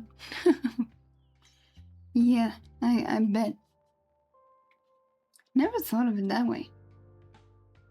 Miserable man, oh, most contemptible and worthy of all scorn, with slouched hat and guilty eye, skulking from his God, prowling among the shipping like a vile burglar hastening to cross the seas. So disordered, self-condemning in his look, that had there been policemen in those days, Jonah, on the mere suspicion of something wrong, had been arrested ere to touch a deck. How plainly he's a fugitive, no baggage, not a hatbox, valise, or carpet bag. No friends accompany him to the wharf with their adieu. At last, after much dodging search, he finds the Tarshish ship, receiving the last items of her cargo, and as he steps on board to see its captain in the cabin, all the sailors for the moment desist from hoisting in the goods, to mark the stranger's evil eye. Jonah sees this, but in vain he tries to look all ease and confidence. In vain essays his wretched smile. Strong intuitions of the man assure the mariners he can be no innocent. In their gamesome but still serious way, one whispers to the other, "Jack, he's robbed a widow," or "Joe, do you mark him? He's a bigamist," or "Harry, lad, I guess he's the adulterer that broke jail in old Gomorrah," or belike, "one of the missing murderers from Sodom." Another runs to read the bill that's stuck against the spine upon the wharf to which the ship is moored, offering 500 gold coins for the apprehension of a parricide, and containing a description of this person. He reads and looks from Jonah to the bill, while all his sympathetic shipmates now crowd around Jonah, prepared to lay their hands upon him. Frightened Jonah trembles.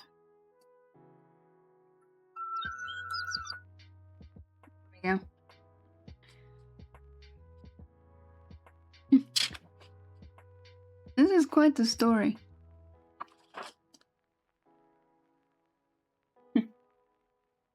I'll read until a proper stop. Yes, break time indeed.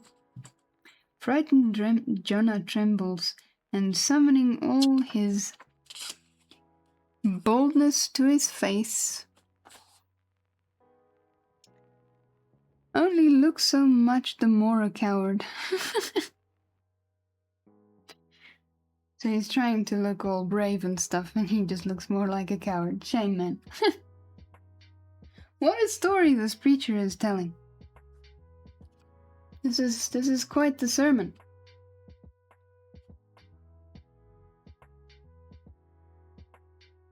Alrighty, folks. There we are. It be break time. I'll bring up the music a little bit again. It's not much, but it is there. Alrighty. It is time for our break. Remember to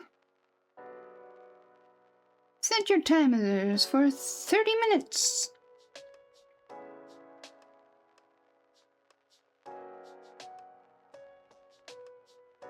He's busy with mine. Here we go. Alrighty. Break time. Get yourself something to eat, something to drink. Stretch out them limbs, go for a quick walk. And I will see you guys after the break, and do tell me what you got yourself to eat. And I'll see you guys in a little bit. Enjoy the break. BRB.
Hello, everybody. Welcome back.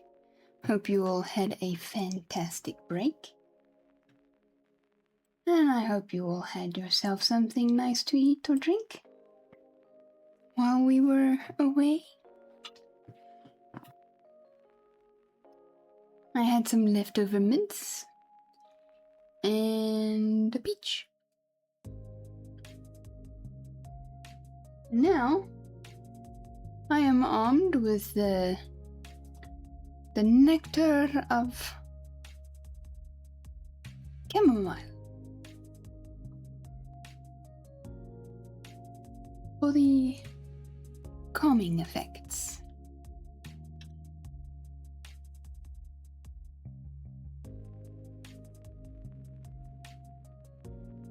Okay. Right, so now we're carrying on with the Jonah sermon.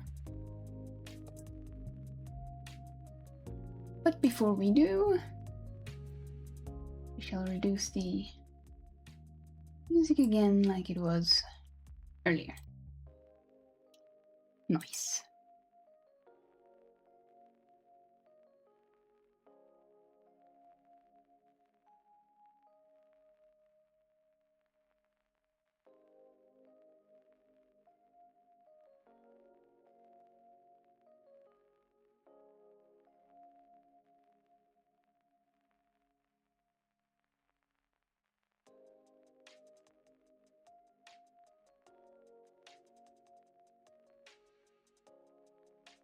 Yeah.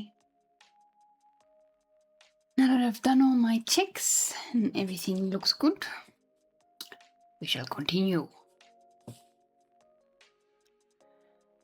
Only looks so much the more a coward. Ah, yes. He will not confess himself suspected, but that itself is strong suspicion. You had some coffee? Nice. Coffee is good. Coffee is the best. I would also have coffee, but... Hey. That only works if I go to bed right now. Coffee makes me sleepy sometimes. Most of the time. I'm weird like that. Okay. So he makes the best of it, and when the sailors find him not to be the man that is advertised, they let him pass, and he descends into the cabin. "Who's there?" cries the captain at his busy desk, hurriedly making out his papers of the customs. "Who's there?" Oh. How the harmless question mangles Jonah. For the instant he almost turns to flee again. But he rallies.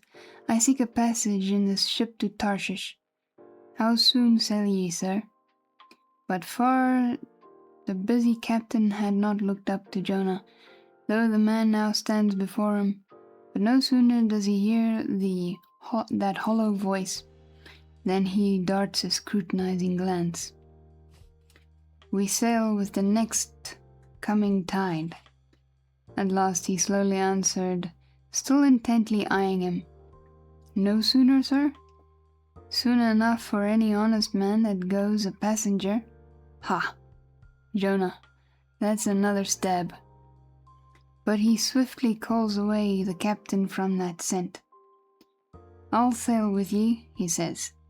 "The passage money, how much is that? I'll pay now. For it is particularly written, shipmates, as if it were a thing not to be overlooked in this history, that he paid the fare thereof, ere the craft did sail." Oh, welcome back to you, Jen. Hello. Oh, and I looked longingly at fruit. Why didn't you take a fruit? Have a fruit. I was also looking longingly at one, and I took one. And what fruit, if I may ask? And Data's back too. Welcome back. Welcome. Yoo-hoo! Let me check out that emote.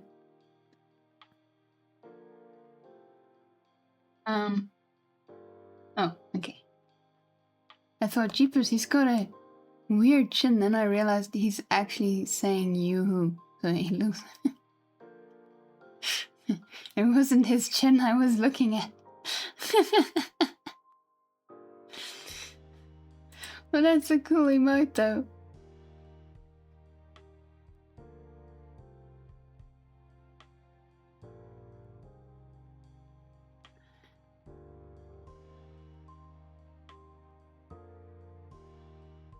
Okay. And here the craft did sail, and taken with the context, this is full of meaning.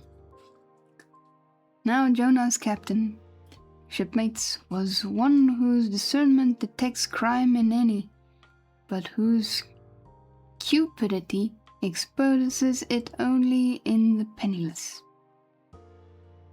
In this world, shipmates, sin that pays its way can travel freely and without a passport, whereas virtue, if a pauper, is stopped at all frontiers. So Jonah's captain prepares to test the length of Jonah's purse. Here he judged him openly. He charges him thrice the usual sum, and it's assented to. Then the captain knows that Jonah is a fugitive, but at the same time resolves to help a flight that paves its rear with gold. Yet when Jonah fairly takes out his purse, prudent suspicions still molest the captain. He rings every coin to find a counterfeit, not a forger anyway, he mutters, and Jonah is put down for his passage. Point out my stateroom, sir, says Jonah now. I'm travel-weary, I need sleep. Thou lookest like it, says the captain. There's thy room. Jonah enters and would lock the door, but the lock contains no key.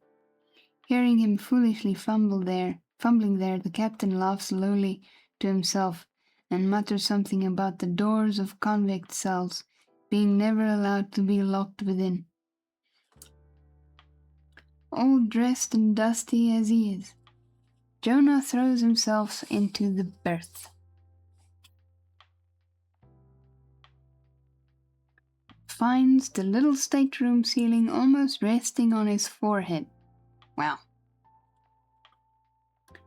The air is close, and Jonah gasps. Then, in that contracted hole sunk too, beneath the ship's waterline, Jonah feels the heralding presentiment of that stifling hour when the whale shall hold him in the smallest of his bowels words. Screwed at its axis against the side, a swinging lamp slightly oscillates in Jonah's room, and the ship, heeling over toward the wharf with the weight of the last bales received, the lamp, flame and all, though in slight motion, still maintains a permanent obliquity with reference to the room. Though in truth, infallibility straight itself, it but made obvious the false, lying levels among which it hung.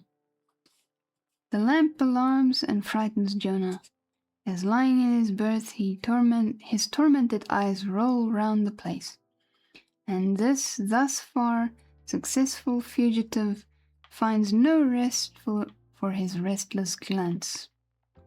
But that contradiction in the lamp more and more appalls him.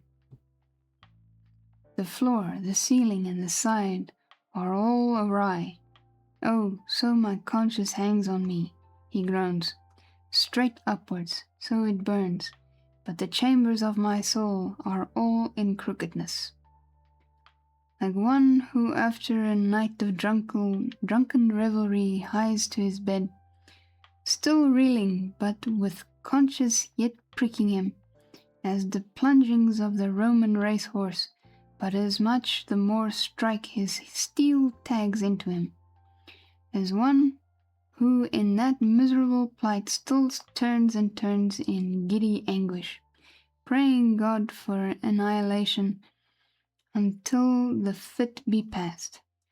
And at last, amid the whirl of the woe, he feels a deep stupor steals over him, and over the man who bleeds to death, for conscious is the wound, and there's naught to staunch it. So after sore wrestling in his berth, Jonah's prodigy of ponderous misery drags him drowning down to sleep. And now the time of tide is come. The ship casts off her cables, and from the deserted wharf the uncheered ship for Tarshish, all careening, glides to sea. That ship, my friends, was the first of recorded smugglers. The contraband was Jonah. Did you catch it? Oh no! You missed it every time! 3 jumps! Oh my goodness. You'll get it next time, Jen. You'll get it next time. But the sea rebels, he will not bear the wicked burden. But the sea rebels. There we go. The sea rebels, he will not bear the wicked burden. A dreadful storm comes on. The ship is like to break. But now when the boatswain calls all hands to lighten her, when boxes, bales and jars are clattering overboard, when the wind is shrieking, and the men are yelling, and every plank thunders with trampling feet right over Jonah's head. In all this raging tumult, Jonah sleeps his hideous sleep. Hideous, you say? That's quite a deep sleep. If it's hideous.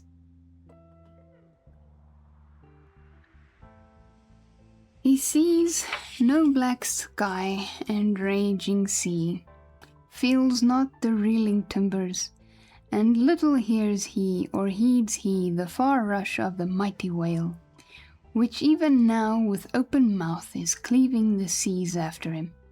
Aye, shipmates, Jonah was gone down into the sides of the ship, a berth in the cabin as I have taken it, and was fast asleep. But the frightened master comes to him and shrieks in his dead ear, "What meanest thou, O sleeper? Arise!" Startled from his lethargy by that direful cry, Jonah staggers to his feet and, stumbling to the deck, grasps a shroud to look out upon the sea. But at that moment, as he is sprung upon by a panther billow leaping over the bulwarks. Wave after wave thus leaps into the ship, and, finding no speedy vent, runs a roaring fore and aft, while the mariners come nigh to drowning while yet afloat. And ever as the white moon shows her a frightened face from the steep gullies and the blackness overhead, aghast Jonah sees the rearing bowsprit pointing high upward, but soon beat downward again towards the tormented deep. Terrors upon terrors run shouting through his soul. In all his cringing attitudes, the god-fugitive is now too plainly known.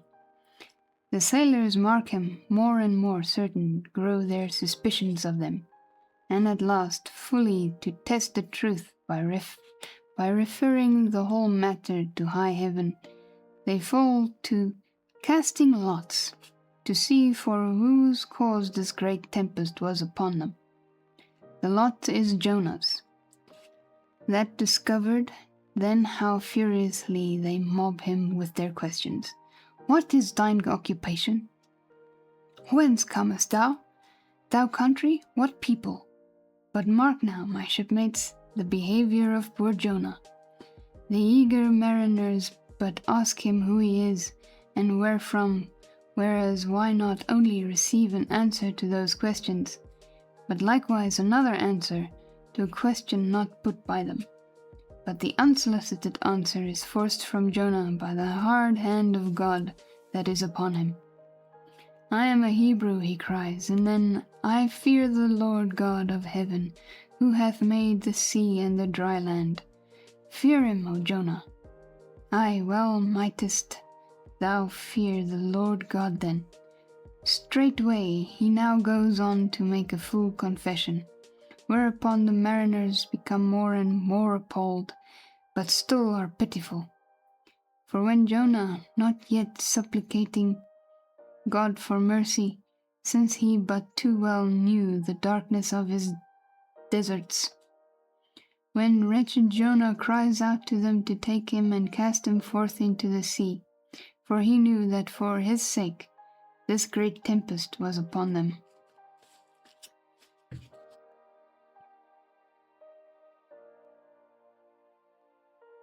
They mercifully turn from him and seek by other means to save the ship, but all in vain.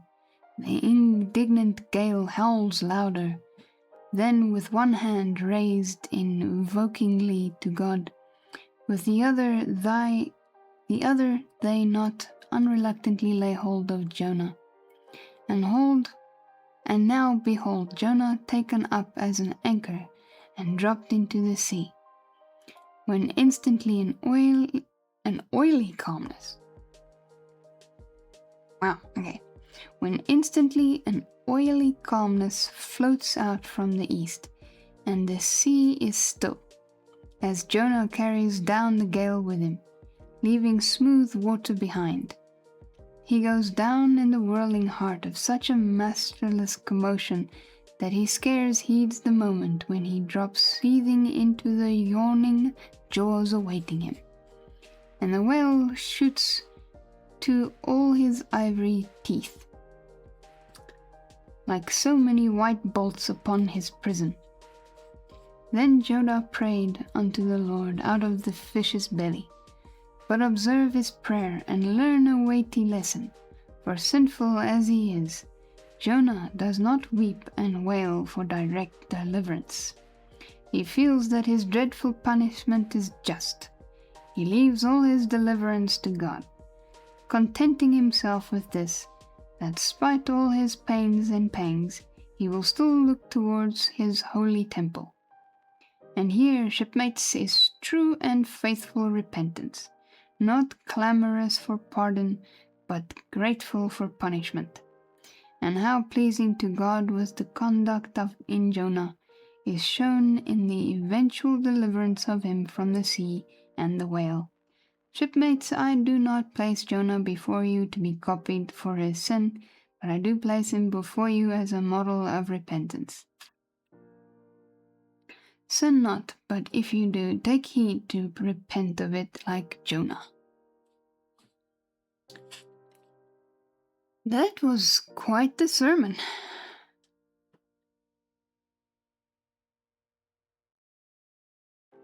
I've never heard the story of Jonah told in such a manner.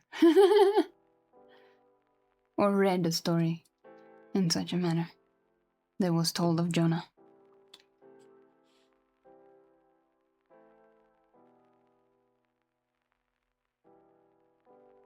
You also missed the Star Slayer? Oh my goodness. That star seems to be quite slippery.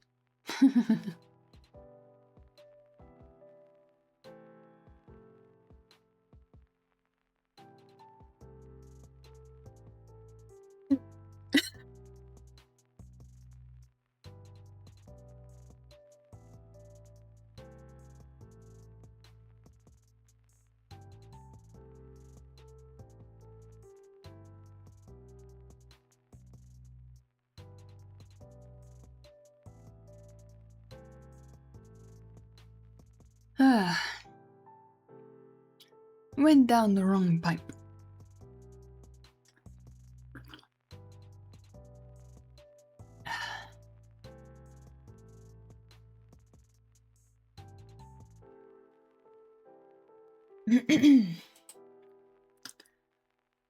Alrighty.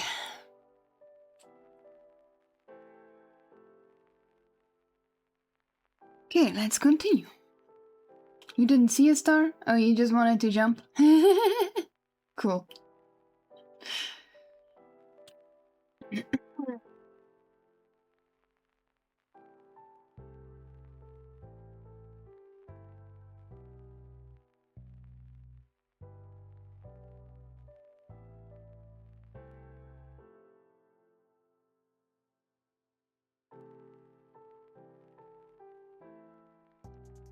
Alrighty.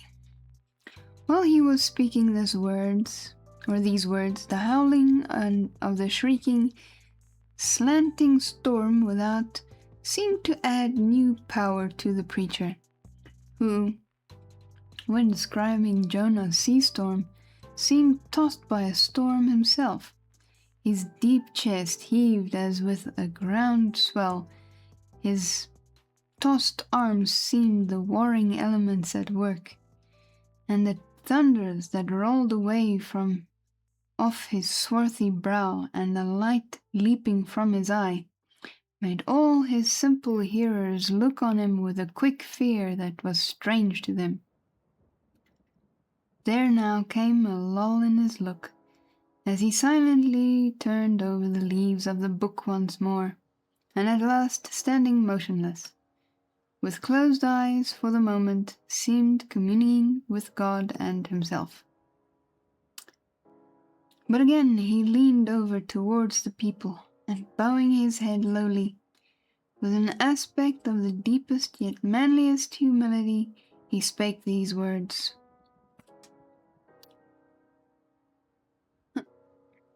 Left, right, left, good night.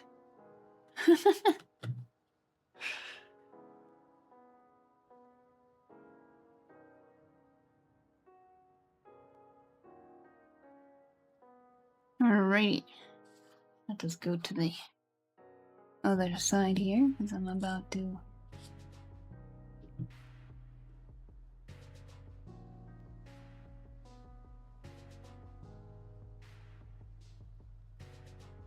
Alrighty. He spake these words, Shipmates, God has laid but one hand upon you. Both his hands press upon me. I have read ye by what murky light may be mine the lesson that Jonah teaches to all sinners. And therefore to ye, and still more to me, for I am a greater sinner than ye. And now how gladly would I come down from this masthead and sit on the hatches there where you sit, and listen as you listen, while some of you reads me that other and more awful lesson which Jonah teaches me, as a pilot of the living God, how being an anointed pilot prophet, or speaker of true things, and hidden by the Lord to sound those unwelcome truths in the ears of a wicked Nineveh, Jonah, appalled at the hostility he should raise, fled from his mission, and sought to escape his duty and his God by taking ship to Joppa. But God is everywhere. Tarshish he never reached, as we have seen. God came upon him in a whale, and swallowed him down to living gulfs of doom, and with swift slantings tore him along into the midst of the seas, where the eddying depths sucked him 10,000 fathoms down, and the weeds were wrapped about his head, and all the watery world of woe bowled over him. Yet even then, beyond the reach of any plummet, out of the belly of hell, when the whale grounded upon the ocean's utmost bones, even then God heard the engulfed, repenting prophet when he cried. Then God spake unto the fish, and from the shuddering cold and blackness of the sea the whale came breaching up towards the warm and pleasant sun and all the delights of air and earth, and vomited out Jonah upon the dry land. When the word of the Lord came a second time, and Jonah bruised and beaten, his ears like two seashells, still multitudinously murmuring of the ocean. Jonah did the Almighty's bidding. And what was that, shipmates? To preach the truth to the face of falsehood. That was it. This, shipmates, this is that other lesson, and woe to that pilot of the living God who slights it. Woe to him whom this world charms from gospel duty. Woe to him who seeks to pour oil upon the waters when God has brewed them into a gale. Woe to him who seeks to please rather than to appall. Woe to him whose good name is more to him than goodness. Woe to him who in this world courts not dishonor.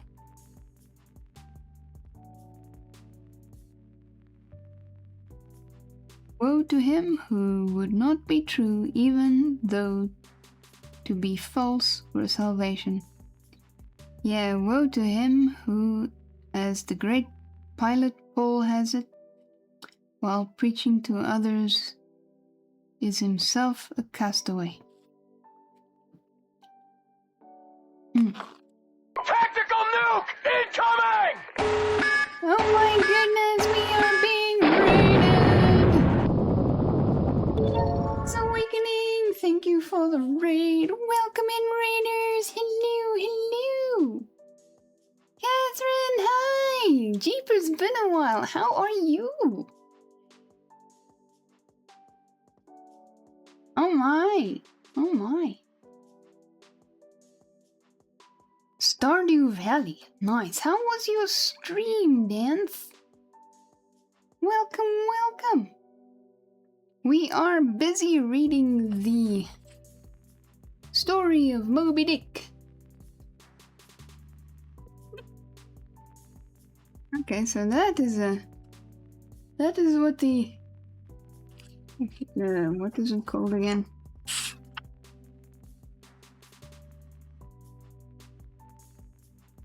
The pulpit.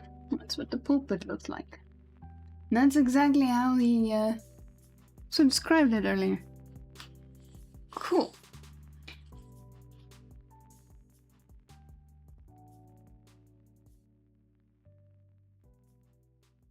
Woo! The time has come to awaken. I like that. Hey, wow. It was great. Finally completed the museum. Yay! Let's go! How goes the reading? It's going well. But sometimes it's a little bit of a struggle with some of the words. Some of these words I've never seen or heard before. So I don't know if I say any of them correctly.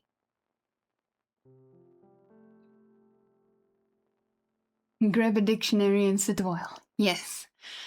Slayer will always say grab a dictionary because there's a lot of cool words that is in here. Oof, but fair. Yeah. Like, there's a few of them that I've already found. So, yeah. And I have it so that if anybody wants to, they can read it along with me. If you're careful enough. I just use this to help me read, to keep track. So, yeah. But anyways, welcome, readers. For those who don't know me, I am MC Wolfcat, a chill variety Christian streamer from South Africa. And here we are all about chilling out and being relaxed and all that. So grab yourself a blanket and a pillow and maybe a hot chocolate and get comfy. And I hope you enjoy your visit here. So yeah, we are right on the end of a sermon. That's why there's a guy standing on a pulpit here. A very unique pulpit. And that that is a rope ladder that he uses to climb up there. So yeah, it's a very unique one, for sure.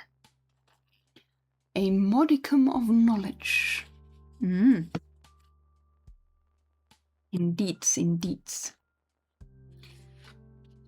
So yes. And for those who are interested, the sermon was about Jonah. Just so you know. Because it might be mentioned in this last paragraph. Alright, let's continue.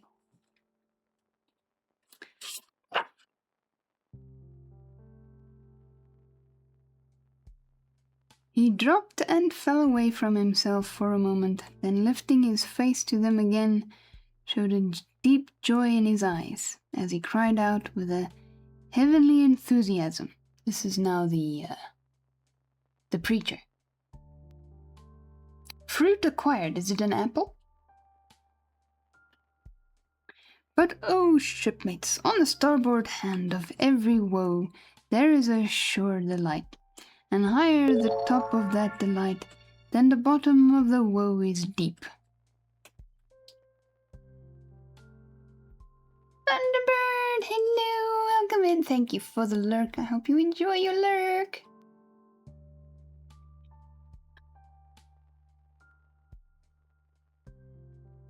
Is not the main truck higher than the kelson is low? I don't know what a kelson is. Delight is to him a far, far upward and inward delight, who against the proud gods and commodores of this earth ever stand forth his own inexorable self. Delight is to him whose strong arms yet support him, when the ship of this base, treacherous world has gone down beneath him. Delight is to him who gives no quarter in the truth, and kills, burns, and destroys all sin, though he pluck it out from under the robes of senators and judges. Delight, top-gallant delight, is to him who acknowledges no law or lord, but the Lord his God, and is only a patriot to heaven. Delight is to him whom all the waves of the billows of the seas of the boisterous mob can never shake from the sure keel of the ages. And eternal delight and deliciousness will be his, who coming to lay him down, can say with his final breath, O Father, chiefly known to me by thy rod, mortal or immortal, here I die. I have striven to be thine, more than to be this world's or mine own. Yet this is nothing, I leave eternity to thee. For what is man, that he should live out the lifetime of his God? He said no more, but slowly waving a benediction, covering his face with his hands, and so remained kneeling till all the people had departed, and he was left alone in the place. Very interesting pastor or preacher. He seems very, very strange.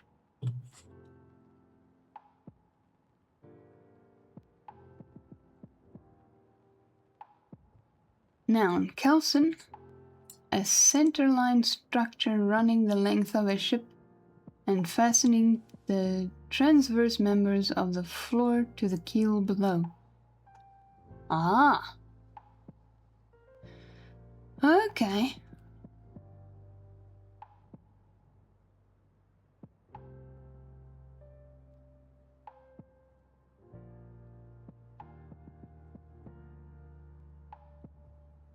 Alright, tea-sip time.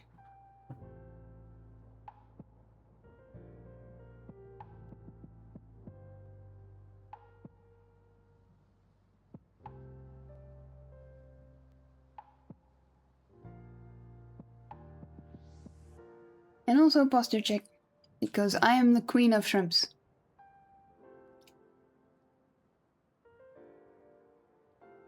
guys also posture check. I'm posture checking you guys now.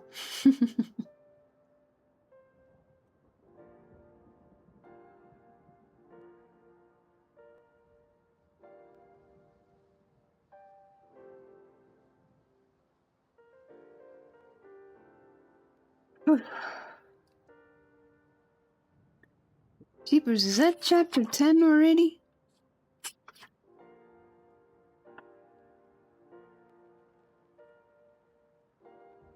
Wow.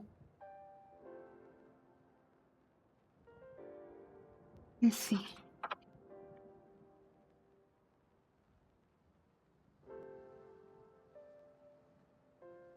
And then a few short chapters again.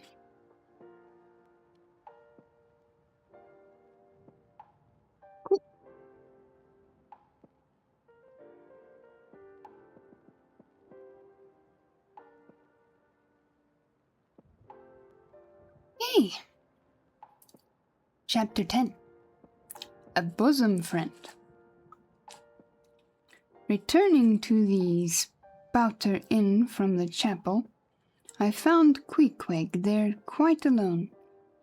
He having left the chapel before the benediction some time. He was sitting on a bench before the fire, with his feet on the stove hearth, and in one hand was holding close up to his face that little negro idol of his, peering hard into its face and with a jackknife gently whittling away at its nose, meanwhile humming to himself in his heathenish way. But being now interrupted, he put up the image, and pretty soon going to the table took up a large book there, and placing it on his lap began counting the pages with deliberate regularity. At every 15th page, as I fancied, stopping for a moment, looking vacantly around him, and giving utterance to a long-drawn, gurgling whistle of astonishment. He's sitting and counting pages. This guy is so strange. He would then begin again at the next 50, seeming to commence at number 1 each time, as though he could not count more than 50. And it was only by such a large number of 50s being found together that his astonishment at the multitude of pages was excited. With much interest I sat watching him, savage though he was, and hideously marred about the face, at least to my taste. His countenance yet had a something in it which was by no means disagreeable. You cannot hide the soul. Through all his unearthly tattooings, I thought I saw the traces of a simple, honest heart, and in its large, deep eyes, fiery, black and bold, there seemed tokens of a spirit that would dare 1,000 devils. And besides all this, there was a certain lofty bearing about the pagan, which even his uncouthness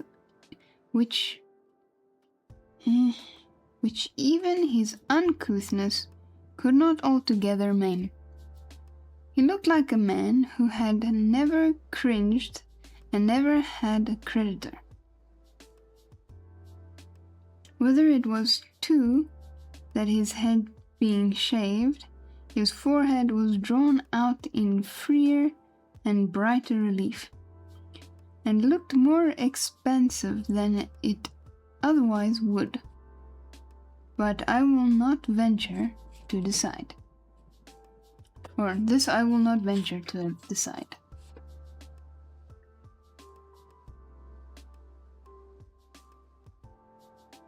But certain it was, his head was phrenologically an excellent one.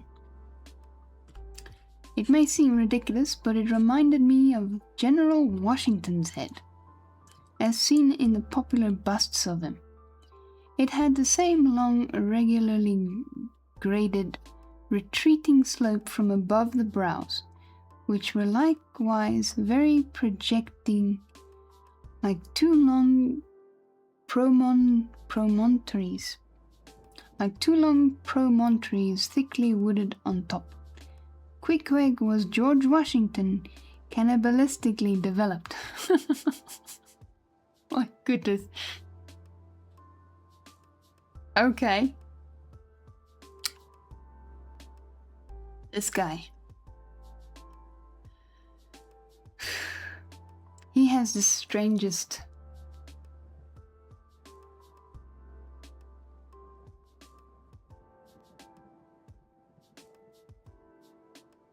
What is the word? Descriptions of people. Especially this Queequeg person. Whilst I was thus closely scanning him, half pretending meanwhile to be looking out at the storm from the casement, he never heeded my presence, never troubled himself with so much as a single glance, but appeared wholly occupied with counting the pages of the marvelous book. Considering how sociably we had been sleeping together the night previous, and especially considering the affectionate arm I had found thrown over me upon waking in the morning, I thought this indifference is very strange. But savages are strange beings. At times you do not know exactly how to take them. At first they are overawing. Their calm self-collectedness of simplicity seems as Socratic wisdom.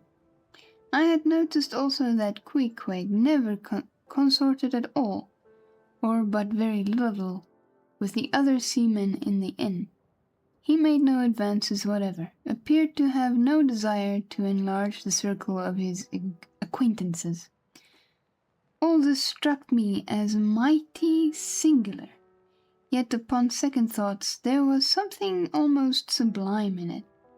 Here was a man some 20,000 miles from home, by the way of Cape Horn, that is, which was the only way he could get here, thrown among people as strange to him as though he were in the planet Jupiter, and yet he seemed entirely at his ease, preserving the utmost serenity, content with his own companionship, always equal to himself.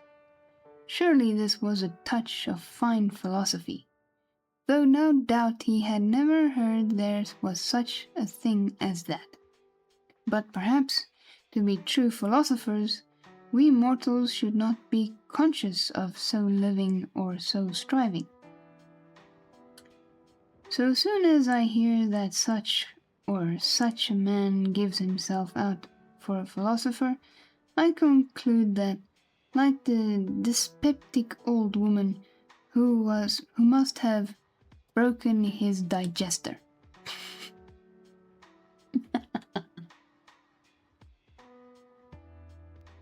As I sat there in that now lonely room, the fire burning low in that mild stage when, after its first intensity has warmed the air, it then only glows to be looked at. The evening shades and phantoms gathering around the casements and peering in upon us silent, solitary twain. The storm booming without in solemn swells.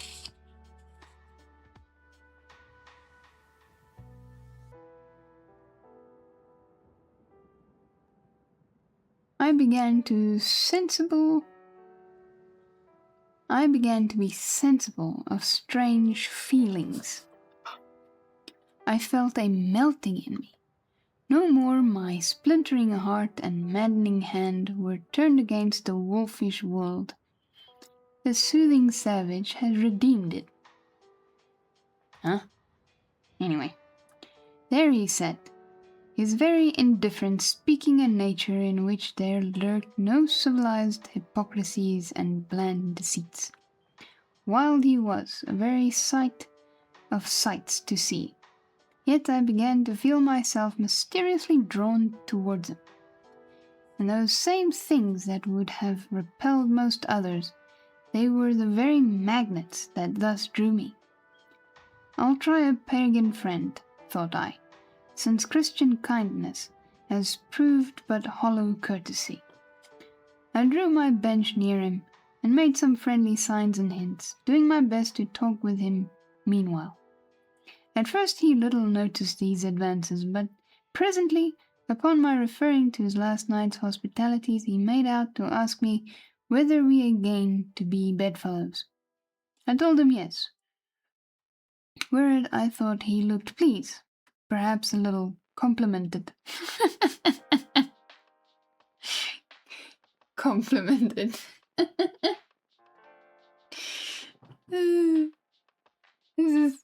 This is surely a comedy.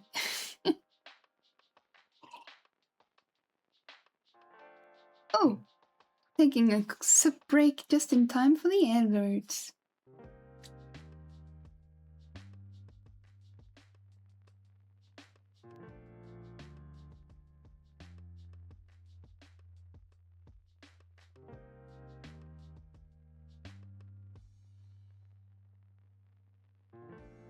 Oh. The ad break is finished now. Yay! I like that Seribot emote. So cute.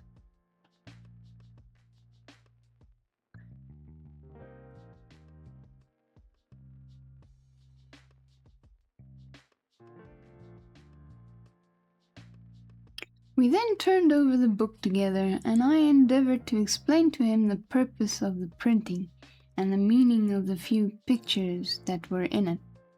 Thus I soon engaged his interest, and from that we went to jabbering the best we could about the various outer sights to be seen in this famous town. Soon I proposed a social smoke, and producing his pouch and tomahawk, he quietly offered me a puff.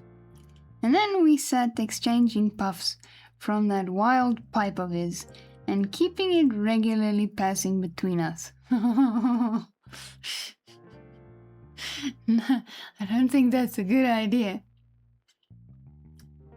But who knows? Maybe it's not as wild as I think it is.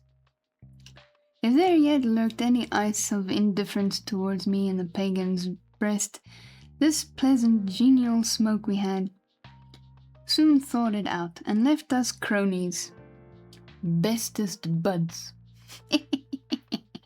I like that.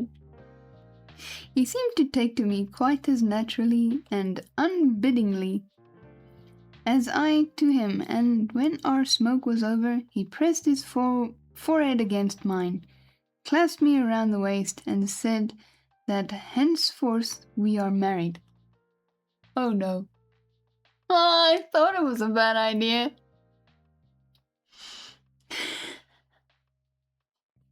Now they are married.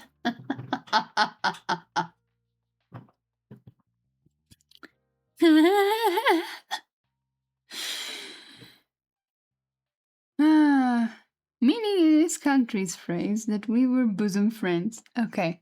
Phew. He would gladly die for me if need should be. In a countryman, this sudden flame of friendship would have seemed far too premature a thing to be much distrusted. Or a thing to be much distrusted. But in this simple savage, those old rules would not apply. After supper, and another social chat and smoke, we went to our room together. He made me a present of his embalmed head, took out his enormous tobacco wallet, and groping under the tobacco drew out some $30 in silver.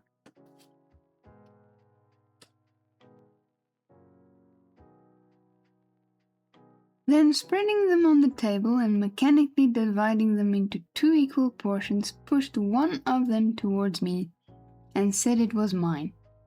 I was going to remonstrate. We need to see what that word means. I was going to remonstrate, but he silenced me by pouring them into my trousers pockets. I let them stay. Then he went about his evening prayers, took out his idol, and removed the paper firebrand. By certain signs and symptoms, I thought he seemed anxious for me to join him.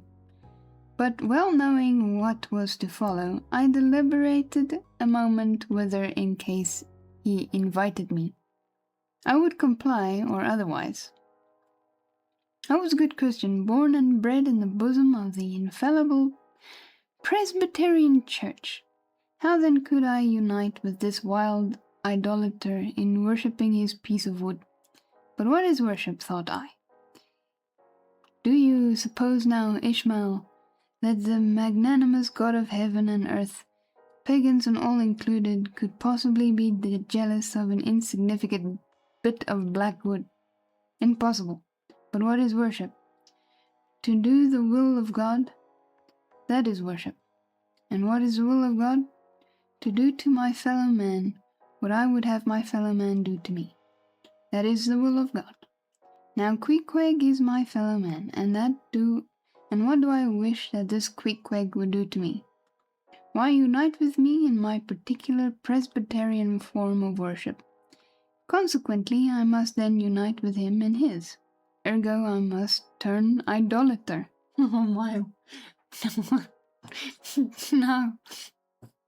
There, I don't think that is what is supposed to happen here. So I kindled the shavings, helped prop up the innocent little idol, offered him burnt biscuit with Queequeg, salaamed before him twice or thrice, kissed his nose, and that done, we undressed and went to bed, at peace with our own consciences, and all the world. But we did not go to sleep without some little chat. How it is I know not, but there is no place like a bed for confidential disclosures between friends. Man and wife, they say, they're open the very bottom of their souls to each other, and some old couples often lie and chat over old times till nearly morning. Thus then, in our hearts, honeymoon lay I and Queequeg, a cozy loving pair.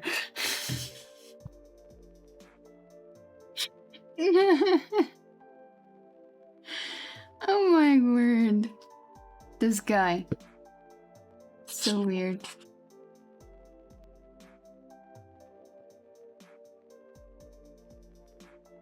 Okay, I think... yeah, I have time for one more chapter. And then it's dictionary time.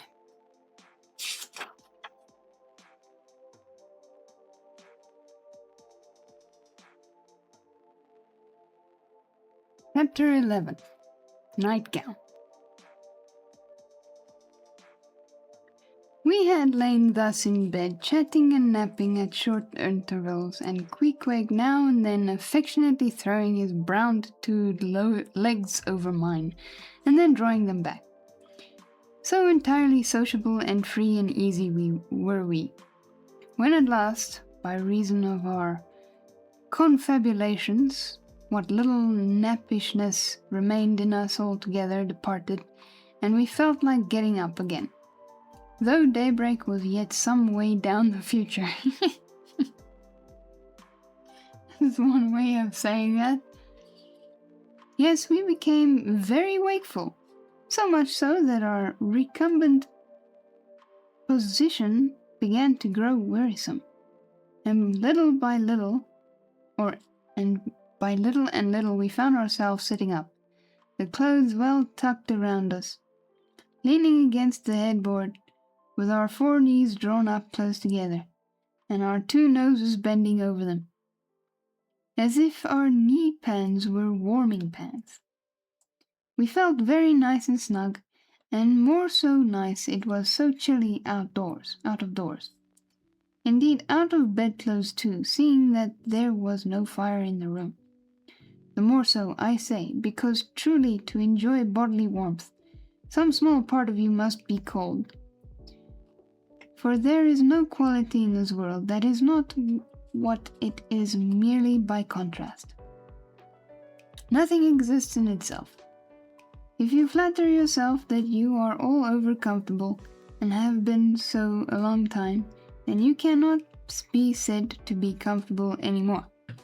But if, like Queequeg and me in the bed, the tip of your nose or the crown of your head be slightly chilled, why then, indeed, in the general consciousness, you feel most delightfully and unmistakably warm.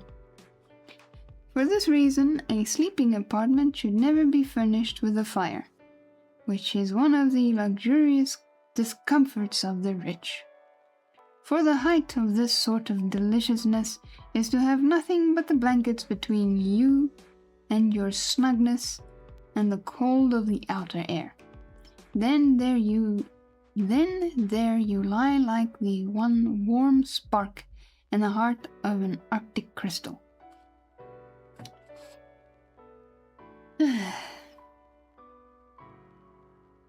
We had been sitting in this crouching manner for some time, when all at once I thought I would open my eyes, for when between sheets, whether by day or by night, or whether asleep or awake, I have a way of always keeping my eyes shut, in order the more to concentrate the snugness of being in bed. Because no man can ever feel his own identity aright except his eyes be closed, as if darkness were indeed the proper element of our essences, though light being more congenial to our clayey part.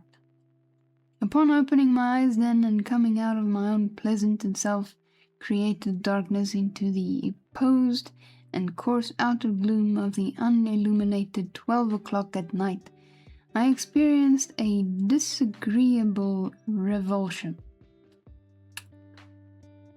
Nor did I at all object to the hint from Queequeg that perhaps it were best to strike a light, seeing that we were so wide awake, and besides he felt strong desire to have a few quick puffs from his tomahawk. Be it said that, though I had felt such a strong repugnance to his smoking in the bed the night before, yet see how elastic or stiff prejudices grow when once love becomes to bend them.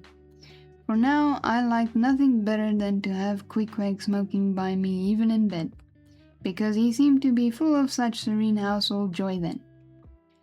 I no more felt unduly concerned for the landlord's policy of insurance.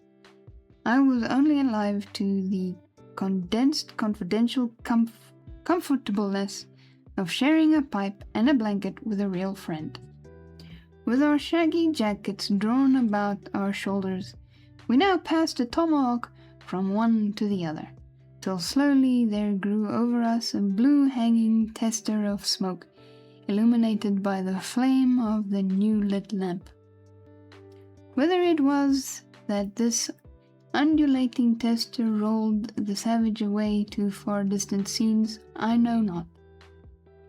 But he now spoke of his native island, and eager to hear his history, I begged him to go on and tell it. He gladly complied, though at the time I but ill comprehended not a few of his words. Yet subsequently disclosures, when I had become more familiar with his broken phraseology, now enabled me to present the whole story, such as it may prove, in the mere skeleton I give. Alrighty, I suppose this is then where we hear the story of where Queequeg is from. But that is for next week.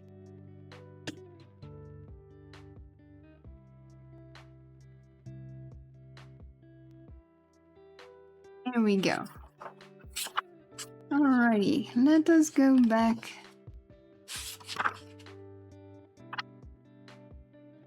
and find at least some of these words that I found so interesting. Don't know how many I'll find. There's a lot of pages that I read today.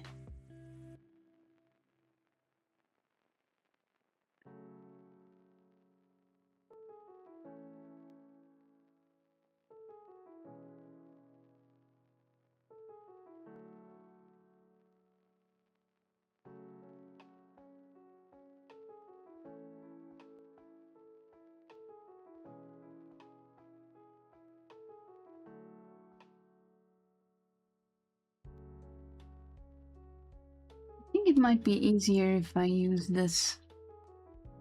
Then I can skim a little faster.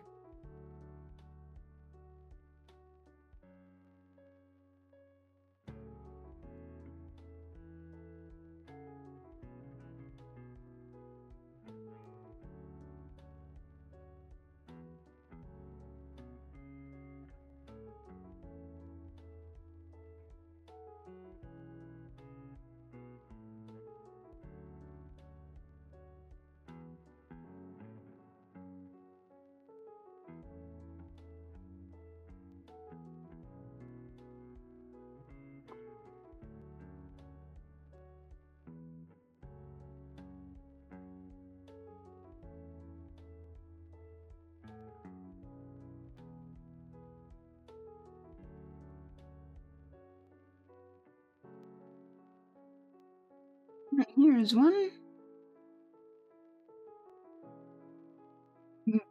Brevet. Don't know what that is.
This word name thing.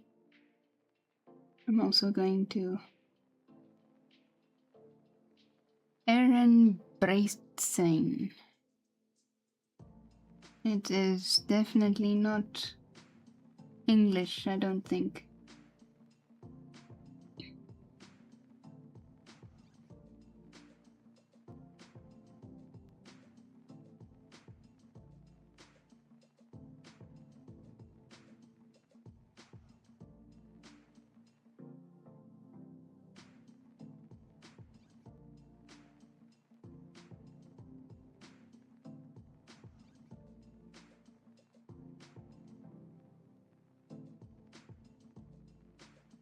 I'm sure there's a few that I'm going to miss.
There it is, that strange one. Canticle.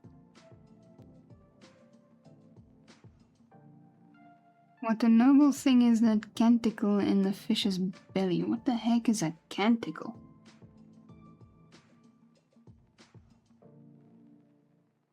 Oh, it's got something to do with... There's probably some sort of, like, internal organ or something now that I read it again.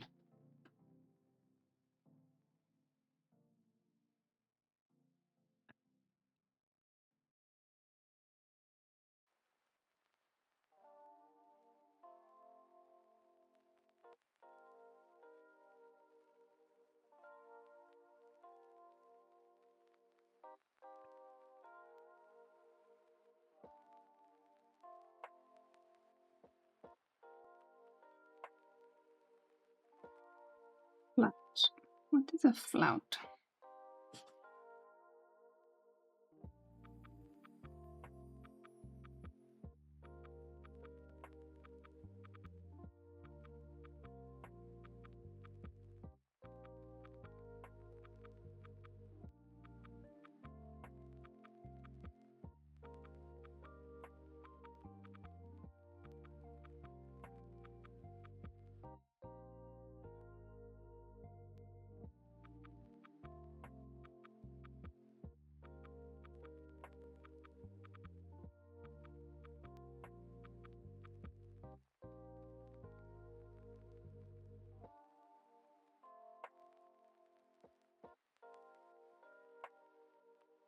Wait, here's another one.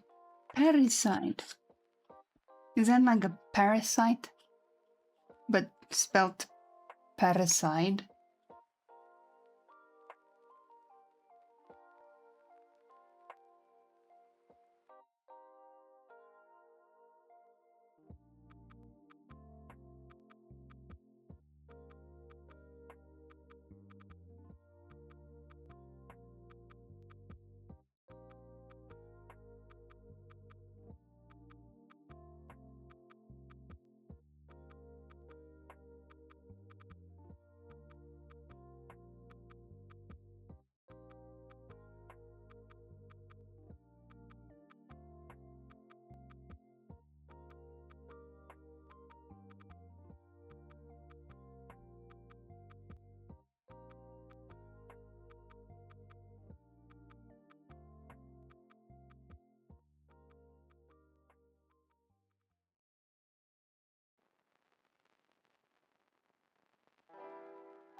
I take it berth is like a different name for a bed?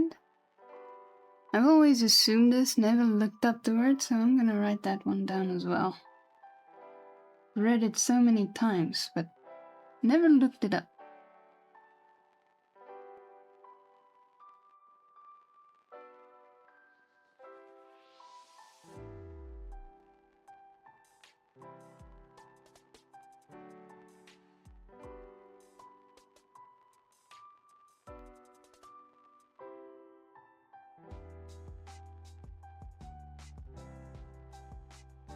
Pulse. That's like a pole, it's strange, that's a strange spelling, so... A pulse. Let's see. So many words today.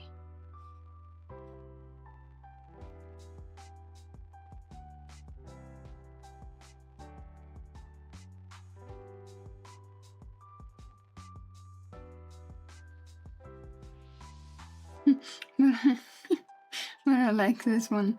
That ship, my friends, was the first of recorded smugglers. The contraband was Jonah. It was funny. Still is.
too many here in the last bits of the sermon.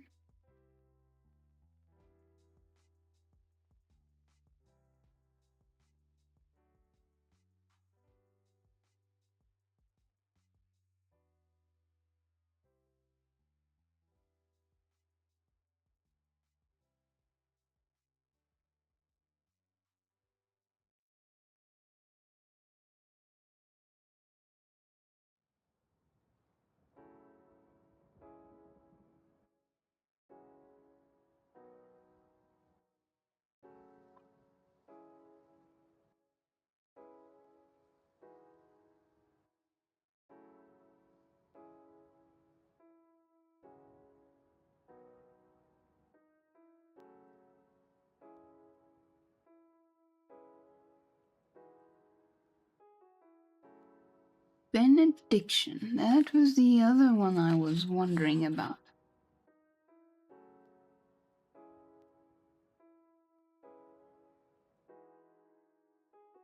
Benediction. Kinda, sorta, but I don't actually have an idea what that could be.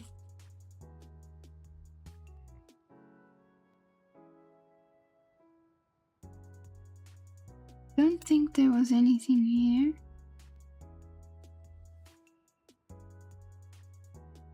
No. But this one, phrenologically. That one is very interesting. Phrenologic. Ellie.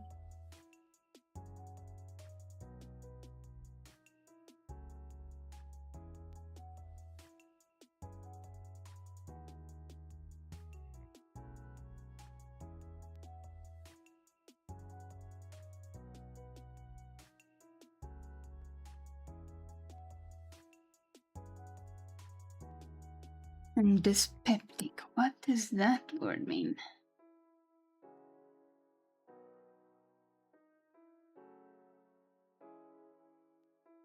Dyspeptic.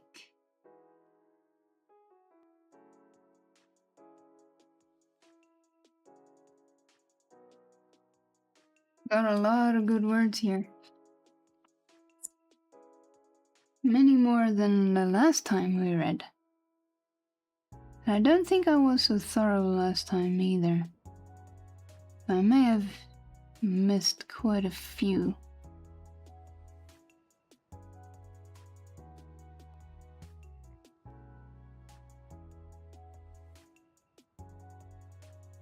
And even now I'm probably missing quite a few.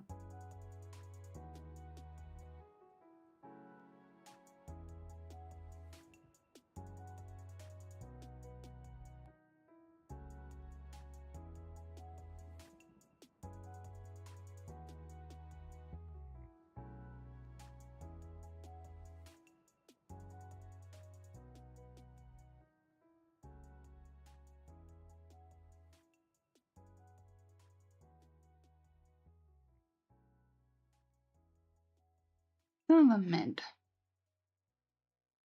Don't know what that is.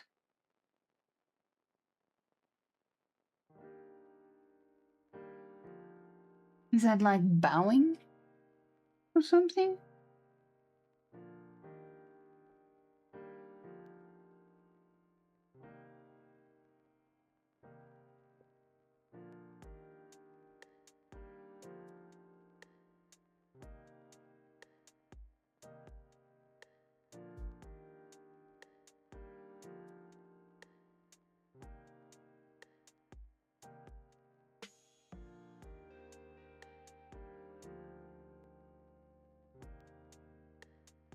Recumbent. I think I know that word.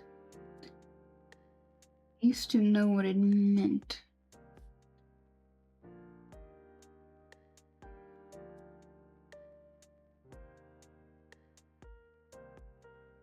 I have an idea what it means, but I'm not quite sure.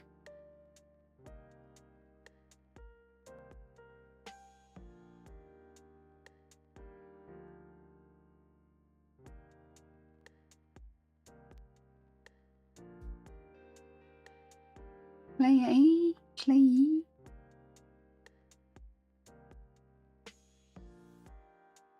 I'll see if that word even exists.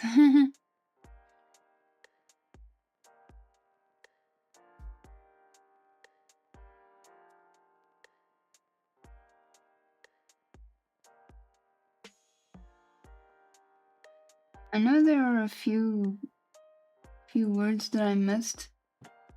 I know there's another word that really was a serious tongue twister and I can't find it right now, and I'm not going to look too hard for it.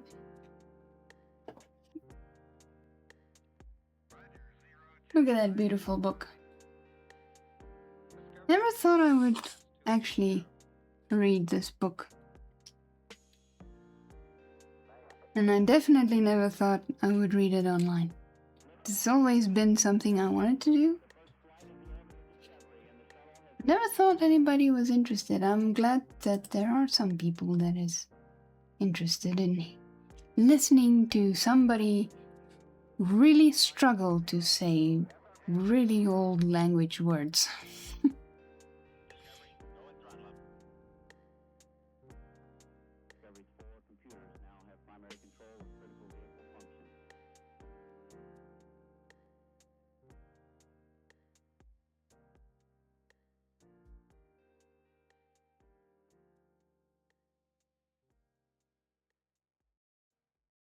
Righty. Let me go and... Oof, I've got 10 minutes left. That's okay. So let me quickly go and get the dictionary. BRB.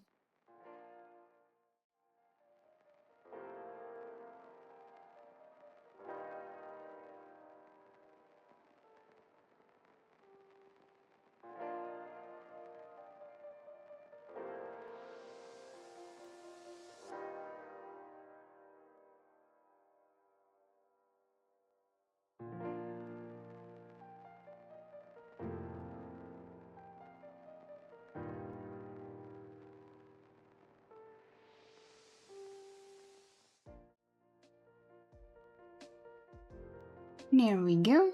We's back. With our lovely Encarta.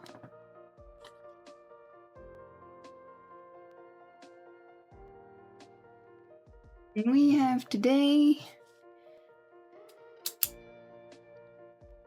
1, 2, 3, 4, 5, 6, 7, 8, 9, 10, 11, 12, 13 words.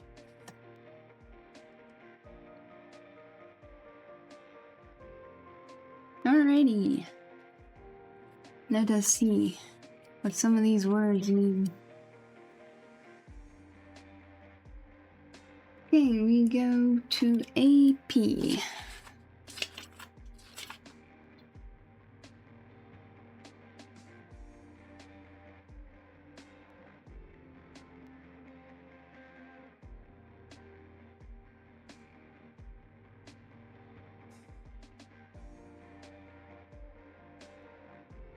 There we go, the first one. Let's see.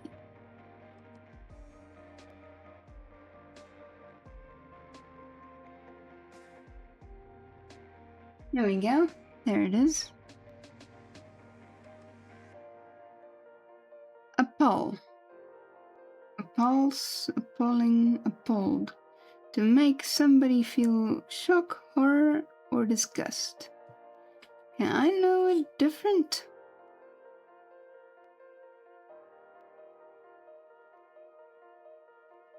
Now I know with the double L, which is the exact same meaning. So that here they just use the single L.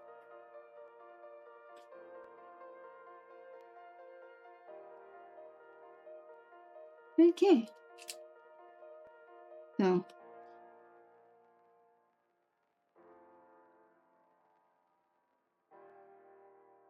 shock.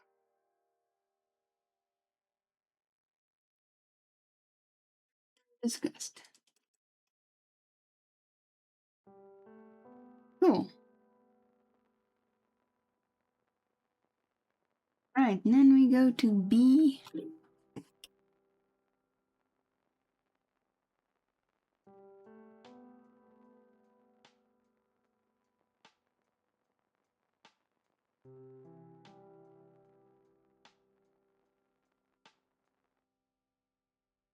We have a few B's here.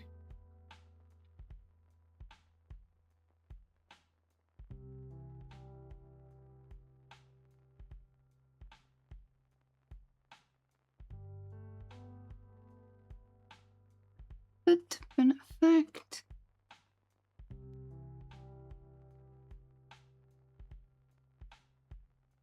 Benediction.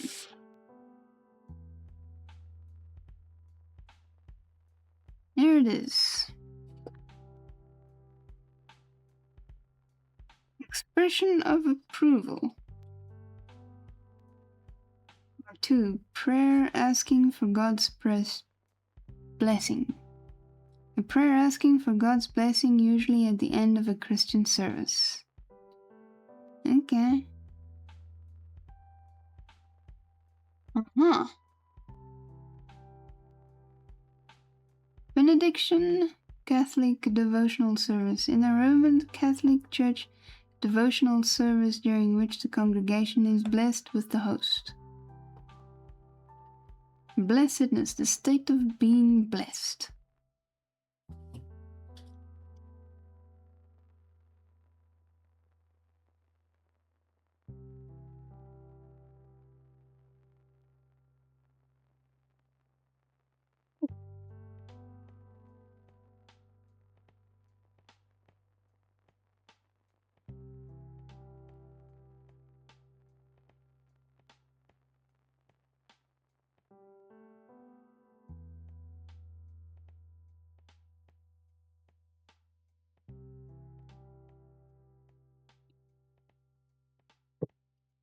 Interesting.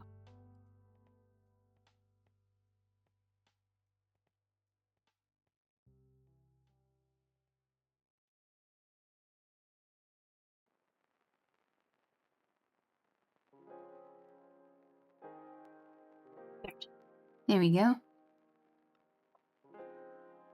One's a little more difficult.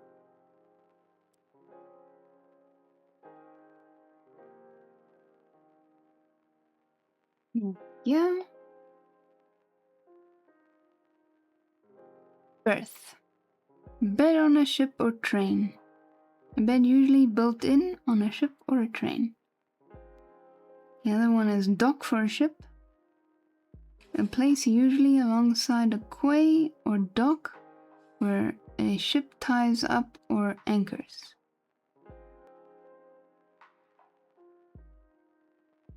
So a room to maneuver at sea. Sufficient room between a ship and the shore, or between a ship and another vessel or object to allow the ship to maneuver safely. There's also a parking place. Place for a motor vehicle to park or be loaded or unloaded.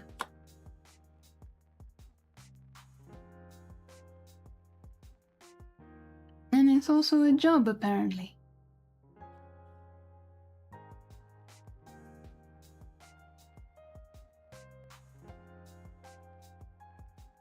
A job or position of employment.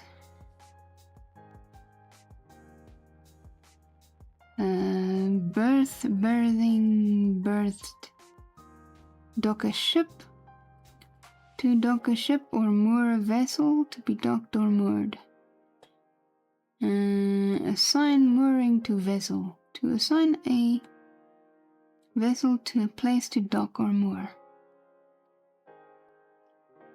Assign berth to somebody. To assign somebody a berth on a ship or train. Formed from bear, to carry. Originally in the sense enough room to steer in. probably influenced by bear in a sense, to steer in particular direction. Give somebody or something a wide berth, to keep well away from somebody or something. That is how I knew it. But it is also a bed.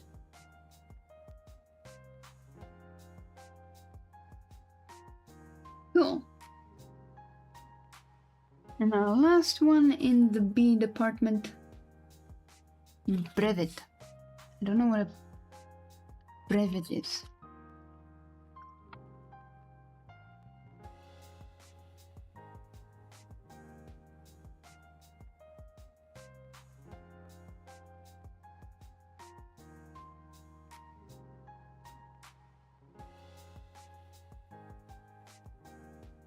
Breaky.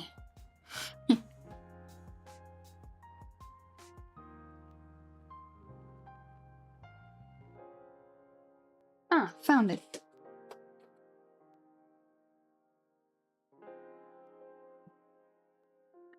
Brevet.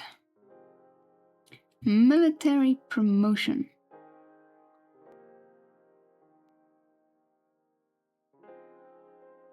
There is my alarm for the end of stream.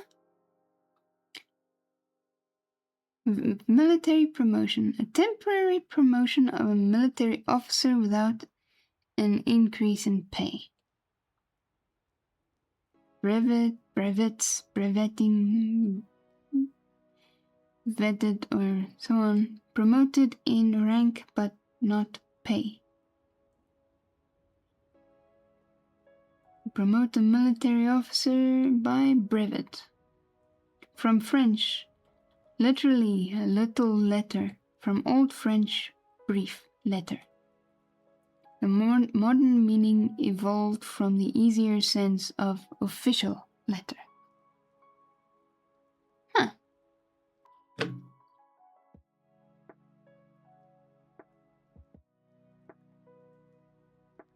So, military promotion.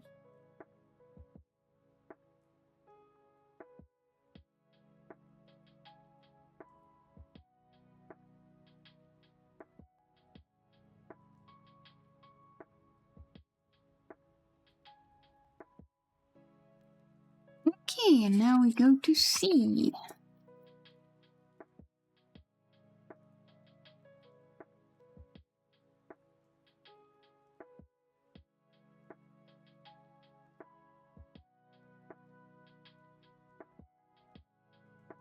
Enter. I found it.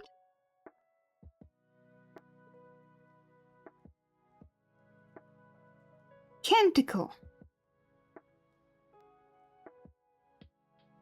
Oh, it's not an organ at all. Canticle, a song or chant, especially a hymn containing words derived from the Bible, used in the Christian liturgy, I think. I'm not sure how to say that word. From Latin, canticulum, literally little song. From canticum, song. From cantus, song. Canticle of Canticles, Song of Solomon.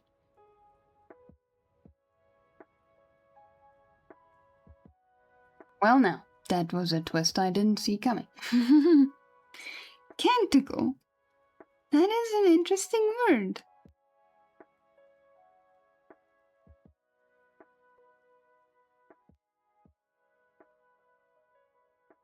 And I did say it correctly. Because here they have the cantic. Let's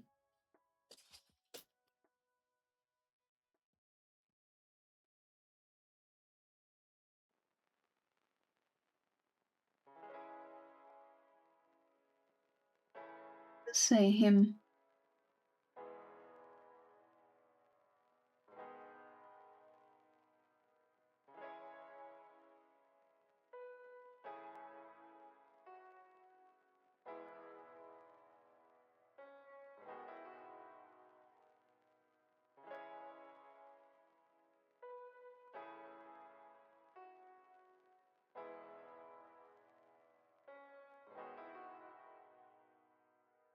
Okay.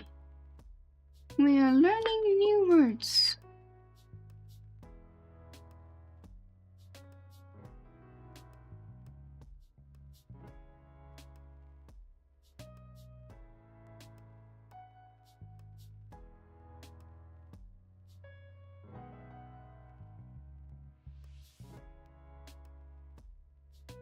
Oh.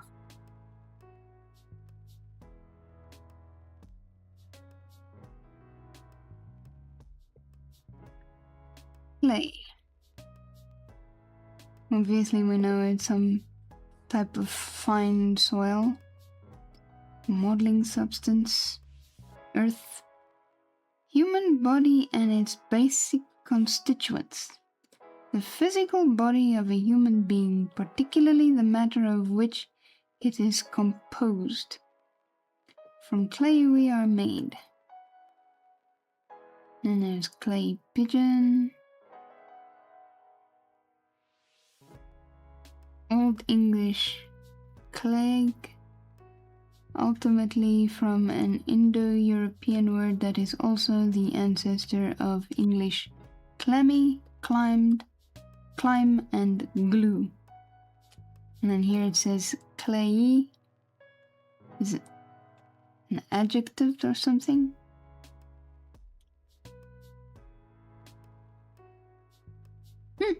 Okay, so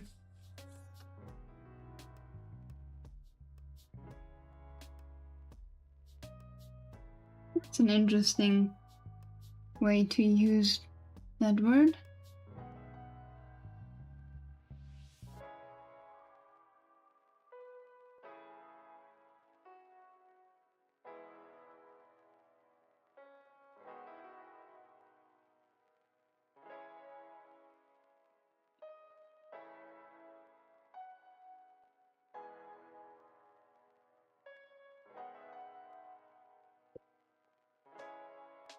Okay, dyspeptic is the next one.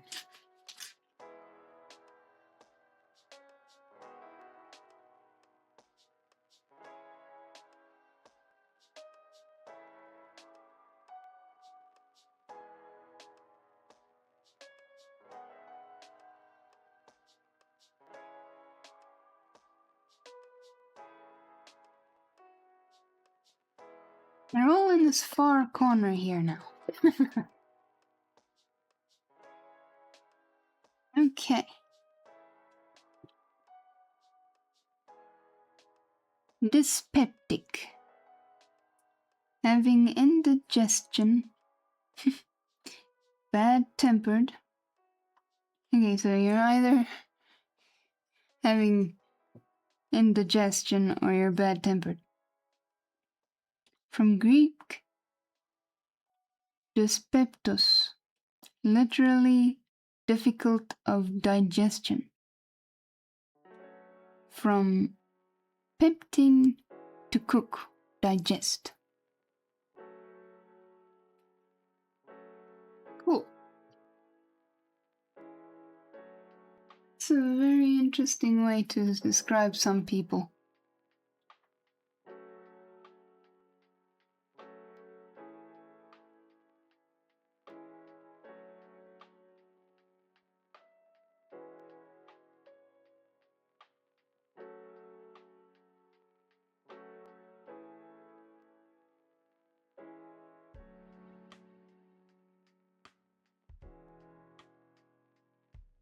Why don't we use these fun words more often?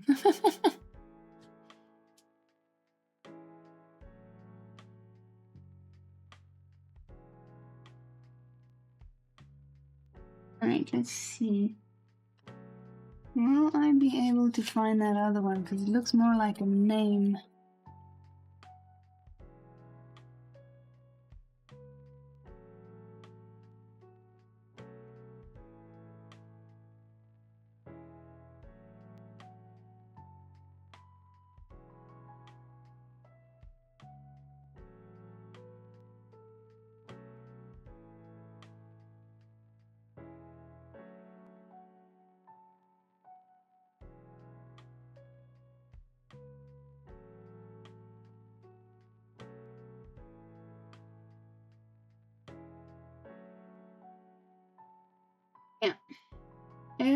Reitstein is not in here.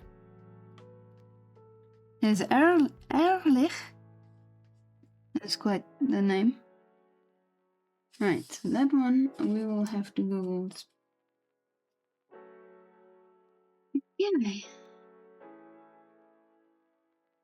Let's go to F.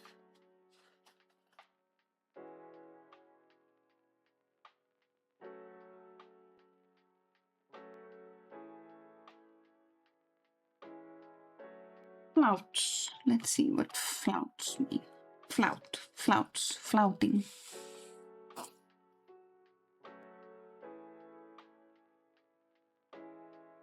Right, here it is.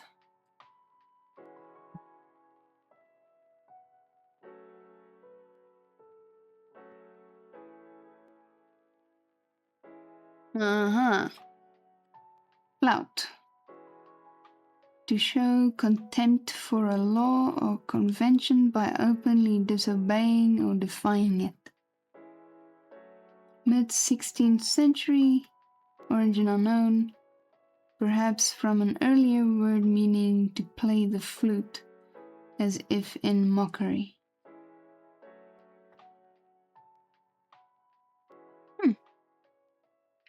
So, flout is to show contempt.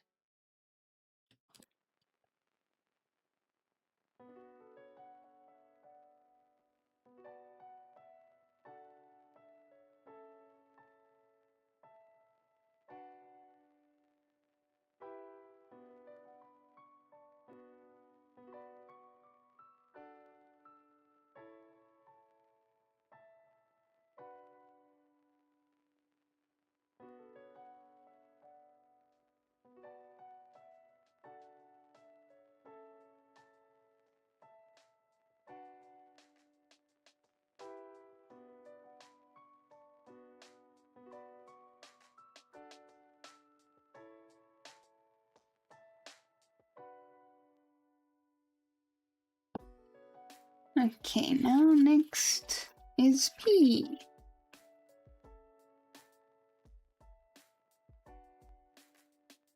The first one is parasite.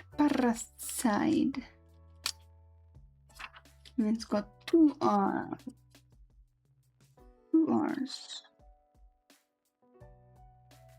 Parrot. Parasite. Found it. Parasite. Murder of relative. The murder of a parent or close relative. Okay.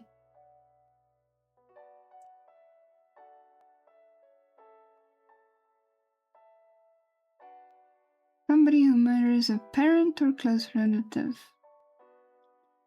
Mid-16th century, from Latin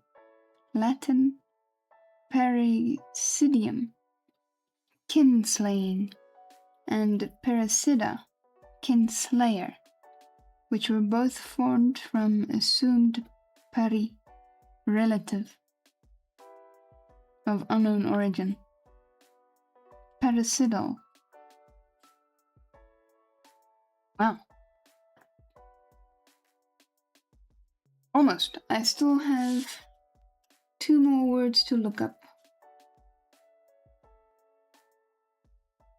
So, parricide is murder of a relative.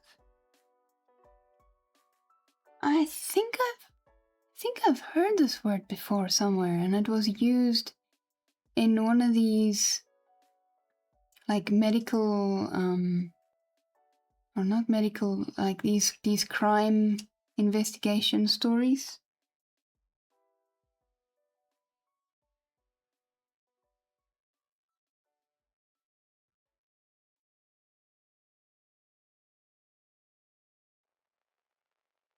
Kind of rings a bell now that I read the meaning of it.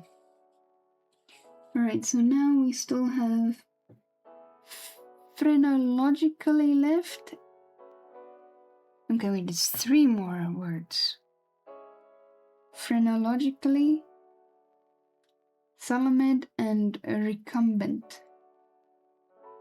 So once I've found those, it's raid time. So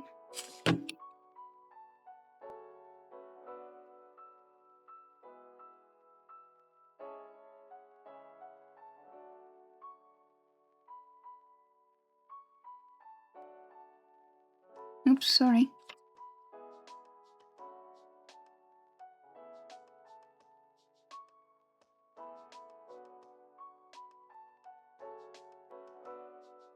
Okay. Phrenology. Thought I knew that word. The study of the bumps on the outside of the skull, based on the now discredited theory that these bumps reflect somebody's character.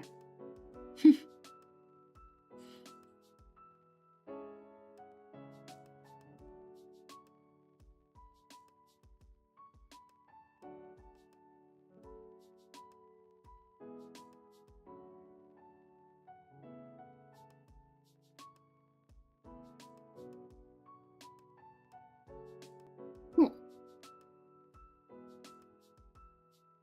And then R.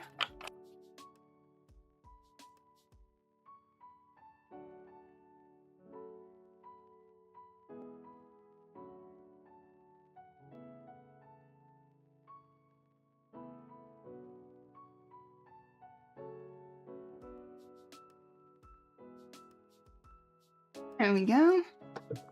I found it. Metaside. You want me to look that one up?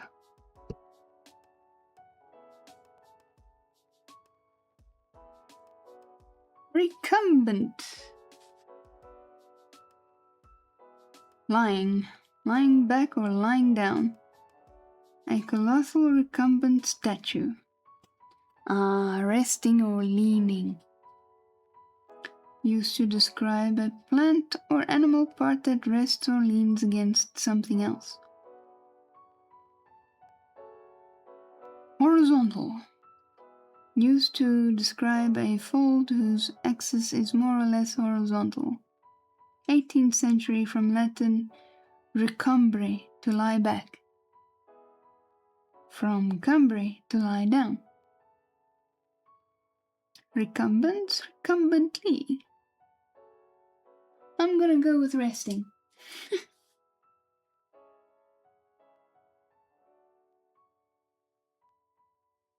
Alrighty, now we only have Salamed left.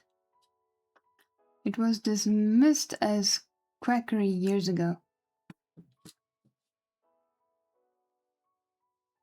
Oh, whatever that is. Thank you.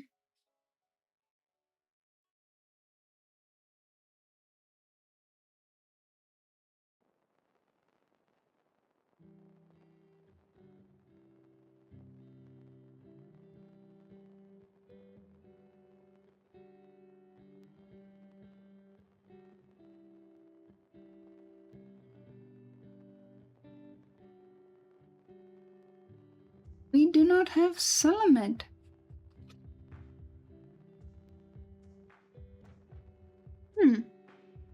We have salami.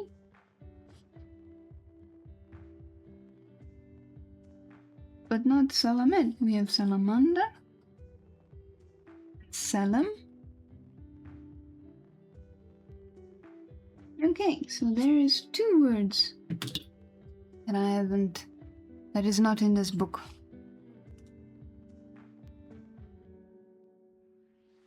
Let's see. Data's word.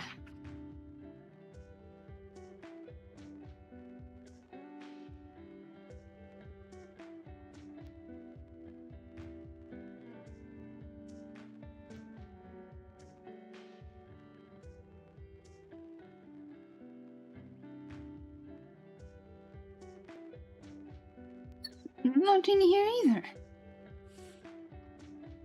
So it seems like there is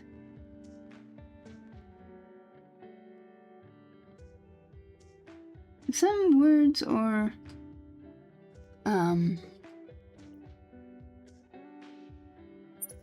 things doing.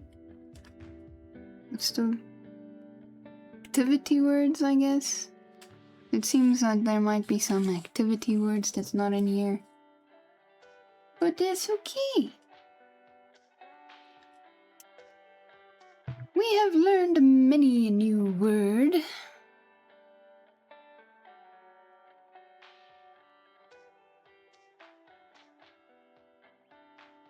I hope it was as interesting for you as it was for me. Because we had 13 words, or names. Well, there was maybe one name, and don't know what that other one is. Maybe an action word. Don't know. Like a job description.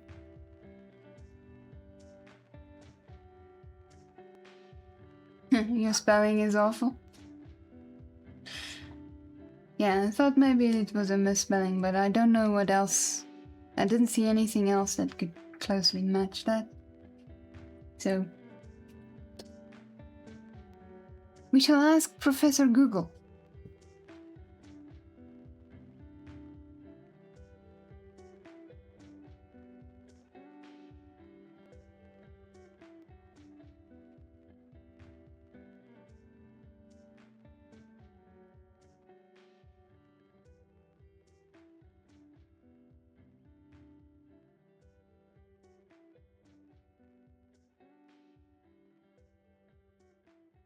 Matricide, I think is what you meant.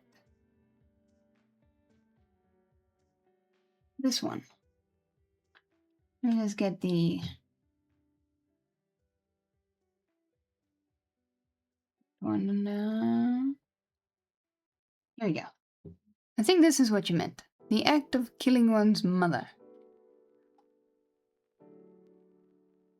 Matricide or maternal homicide. I think that is what you meant. That is also a very interesting word.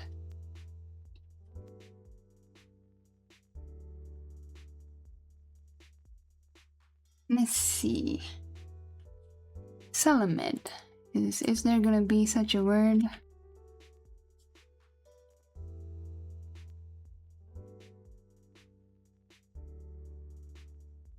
Nope.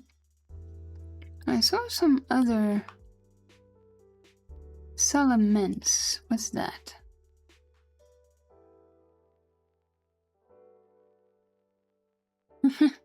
A Pokemon. Even back in those days, when they spoke of this tale, they spoke of Pokemon.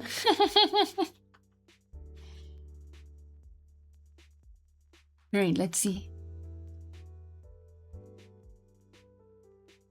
Aaron.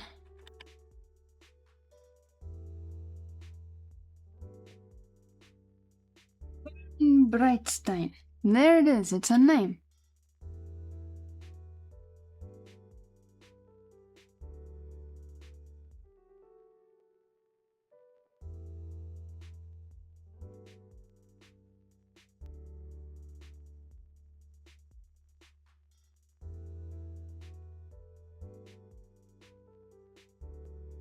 Brightstein is a district of Koblenz, located in the right bank of the Rhine, opposite the German corner. It is best known for the Festung Ehrenbreitstein, a massive 19th century Prussian fortress.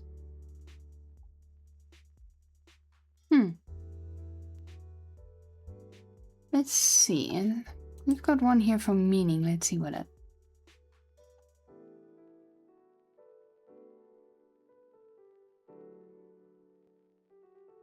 Ehrenbreitstein means honors broad stone in German. Derived from Ehren, honor, and Breitstein, broad stone. Yeah, we also say Breitstein for a broad stone. Because breit is like breadth, broad, and stain is stone. Yep, a daughter or son killing his or her mother. Yeah. Yeah. Okay, so it's I think they were referencing this fortress in the story. The more we know, we even got a small history lesson. Alrighty, folks, jeepers.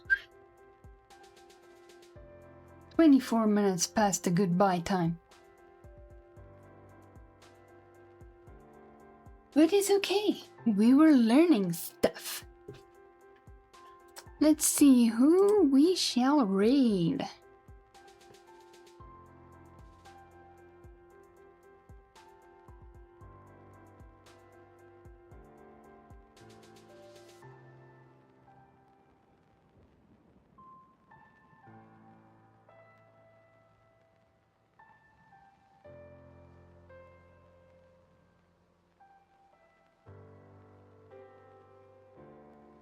Wait, why did it show Catherine without the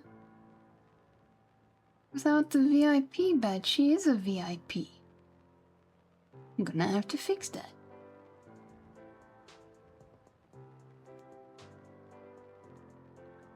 Anyway, let's see.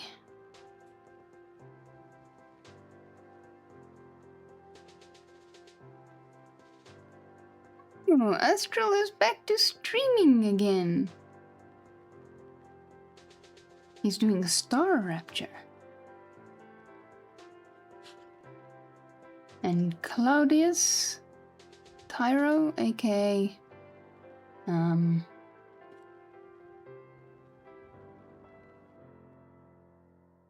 Crimson Crusader, that was his previous name. He's doing Hightail.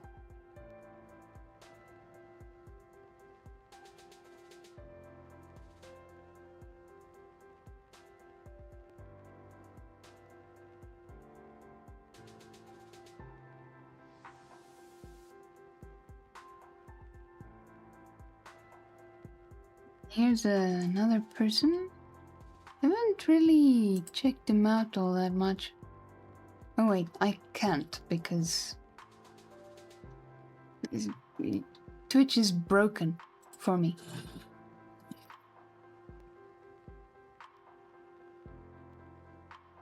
Alrighty, I think we are going to go to Claudius Tyro. Wait, has we raided Sente?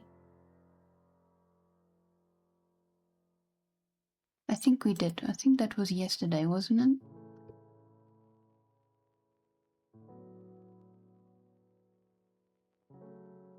Wait, who did we raid yesterday?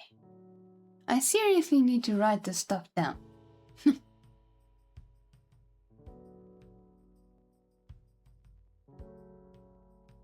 Hold on, there is a way to find out.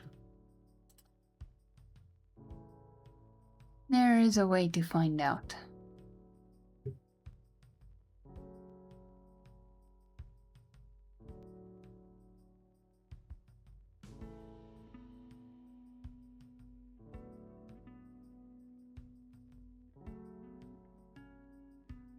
Let us see.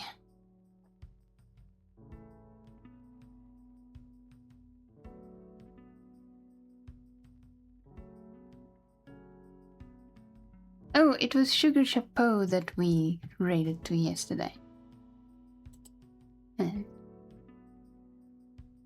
You know what a lead mod is, Wolfie? Yes, I do.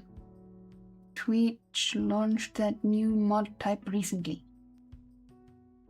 Indeed, they have. I've seen that. I've been interested in looking into that.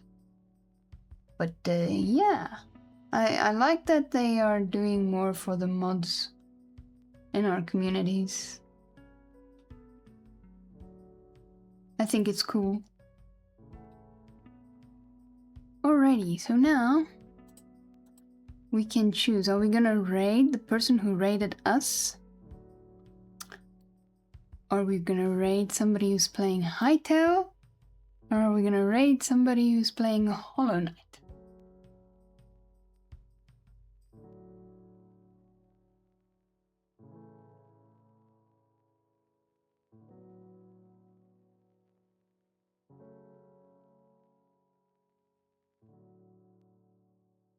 Which shall we do? Because they're all three of these guys are good people.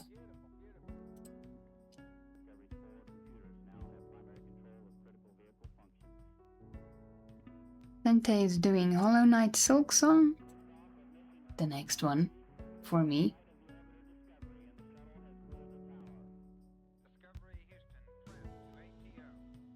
Astral is doing Star Rapture or Rupture.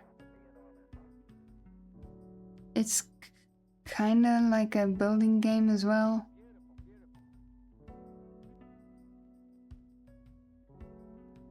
And we've got Claudius with his Hightail.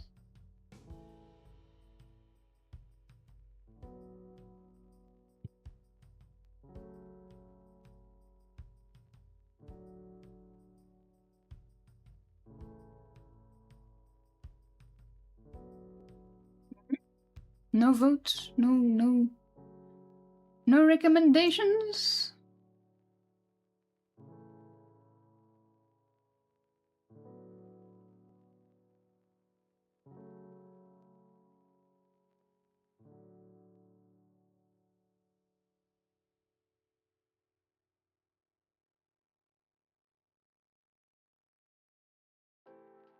Alrighty, well, it's gonna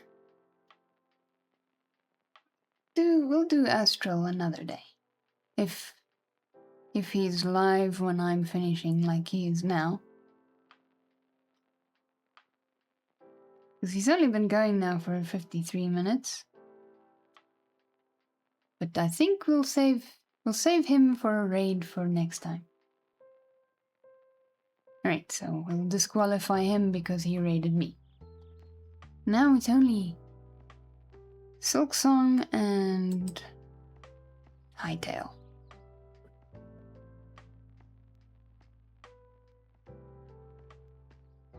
I need a coin.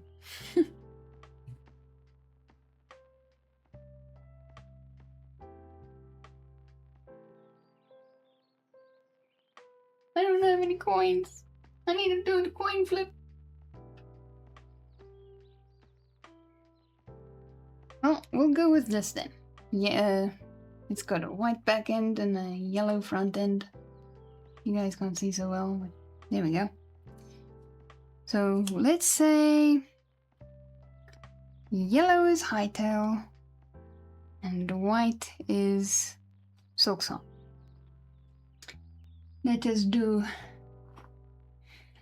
the notepad flip.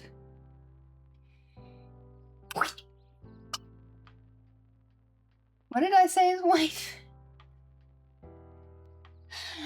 No! The moment I flipped it, I forgot what I said. Okay, new plan. Yellow is Hightail. And I'll write it on the yellow side. And white is Silk Song. Alrighty. Let's try this again, shall we? No way, it seriously landed on Hightail. Well, there we go. I didn't touch it. It's lying over there. It landed in my tray, in my drawer. I have mixed feelings about it, because it's like how easy it is now to become partnered nowadays, because a few friends work their butts off to become partnered. Is it really easier to become partnered? I have to look at that.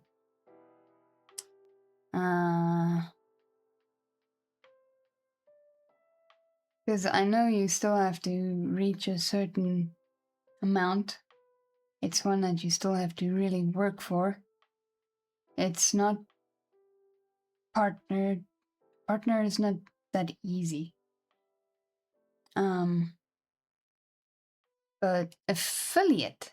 Yeah, affiliate is now as easy as falling out of a tree. I think that's what you meant, affiliate. Because partner is still up there on the goals to get to. So affiliate, yes. Affiliate is very easy now. Which I suppose on the one hand is good, on the other hand, not quite so much. Because I had to work to get my affiliate status.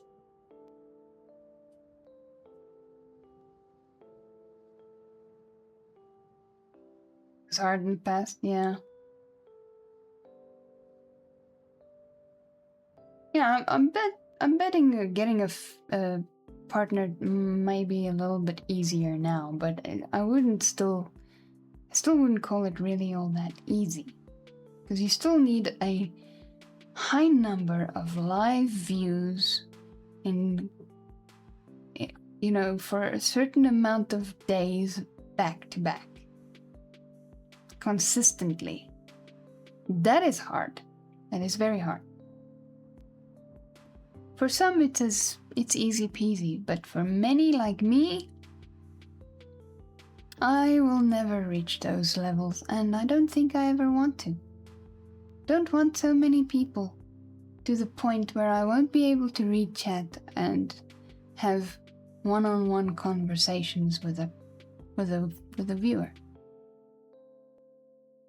That's not my goal. Not my goal. So I'll probably never reach partner. And I don't care. We're here for the cozy vibes. And the good chats. Alrighty, so Hightail 1. So we are going to raid our new buddy. Well, I've got so many new buddies, we'll just call him Buddy. Our buddy, Claudius. Yeah, it's easier now than it was, but still very hard. Still very hard. For the average Joe, still very hard. But I am glad that they made it a little bit more accessible or easy.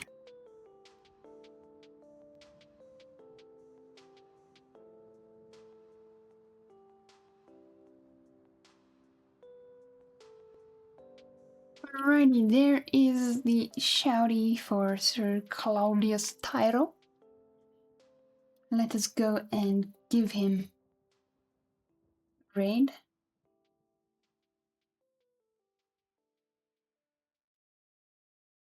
Here is the raid message. Give that a sneaky little copy. And I will copy it also before I forget. There we go, there we go. Thank you everybody for being here, being your awesome lurky selves, and thank you for the raids, Astral and Dance Awakening. Thank you for those wonderful raids and bringing your peeps over here to have a good nap. And now we're gonna take them over to Hightail, to Claudius Tyro. He's also cool and chill. Little bit of a goofy goober, but he's a cool goofy goober. I think you guys will enjoy him. Thank you again for all the posture checks and everything, guys. Appreciate it. And thank you once again for your time and for listening to my bad reading of Moby Dick. I am still enjoying it though, but wow, And of course, learning a lot of new words. So many new words. And I'm sure there are like at least 3 that I missed. Thanks for the reading. Well, thank you for being here and listening. You don't know how much I appreciate it. It's really awesome of you being here. So yay! We shall carry on next week with Moby Dick. So don't miss out. Whew. Alrighty, friends. Time to go. It is 40 minutes before my bedtime, so thank you all. Stay awesome. Have a grand evening, afternoon, morning, whichever time it may be for you. May it be cozy. And I will see you guys in the next one. Love you all. Mwah. God bless. See you tomorrow for some Subnautica. And yes, I know I haven't fixed my schedule yet, but I will. Stay awesome, everybody. Stick around for the raid. Remember to copy that snuggle raid message, and let's go show some love to our friend Claudius Tyro. Bye-bye!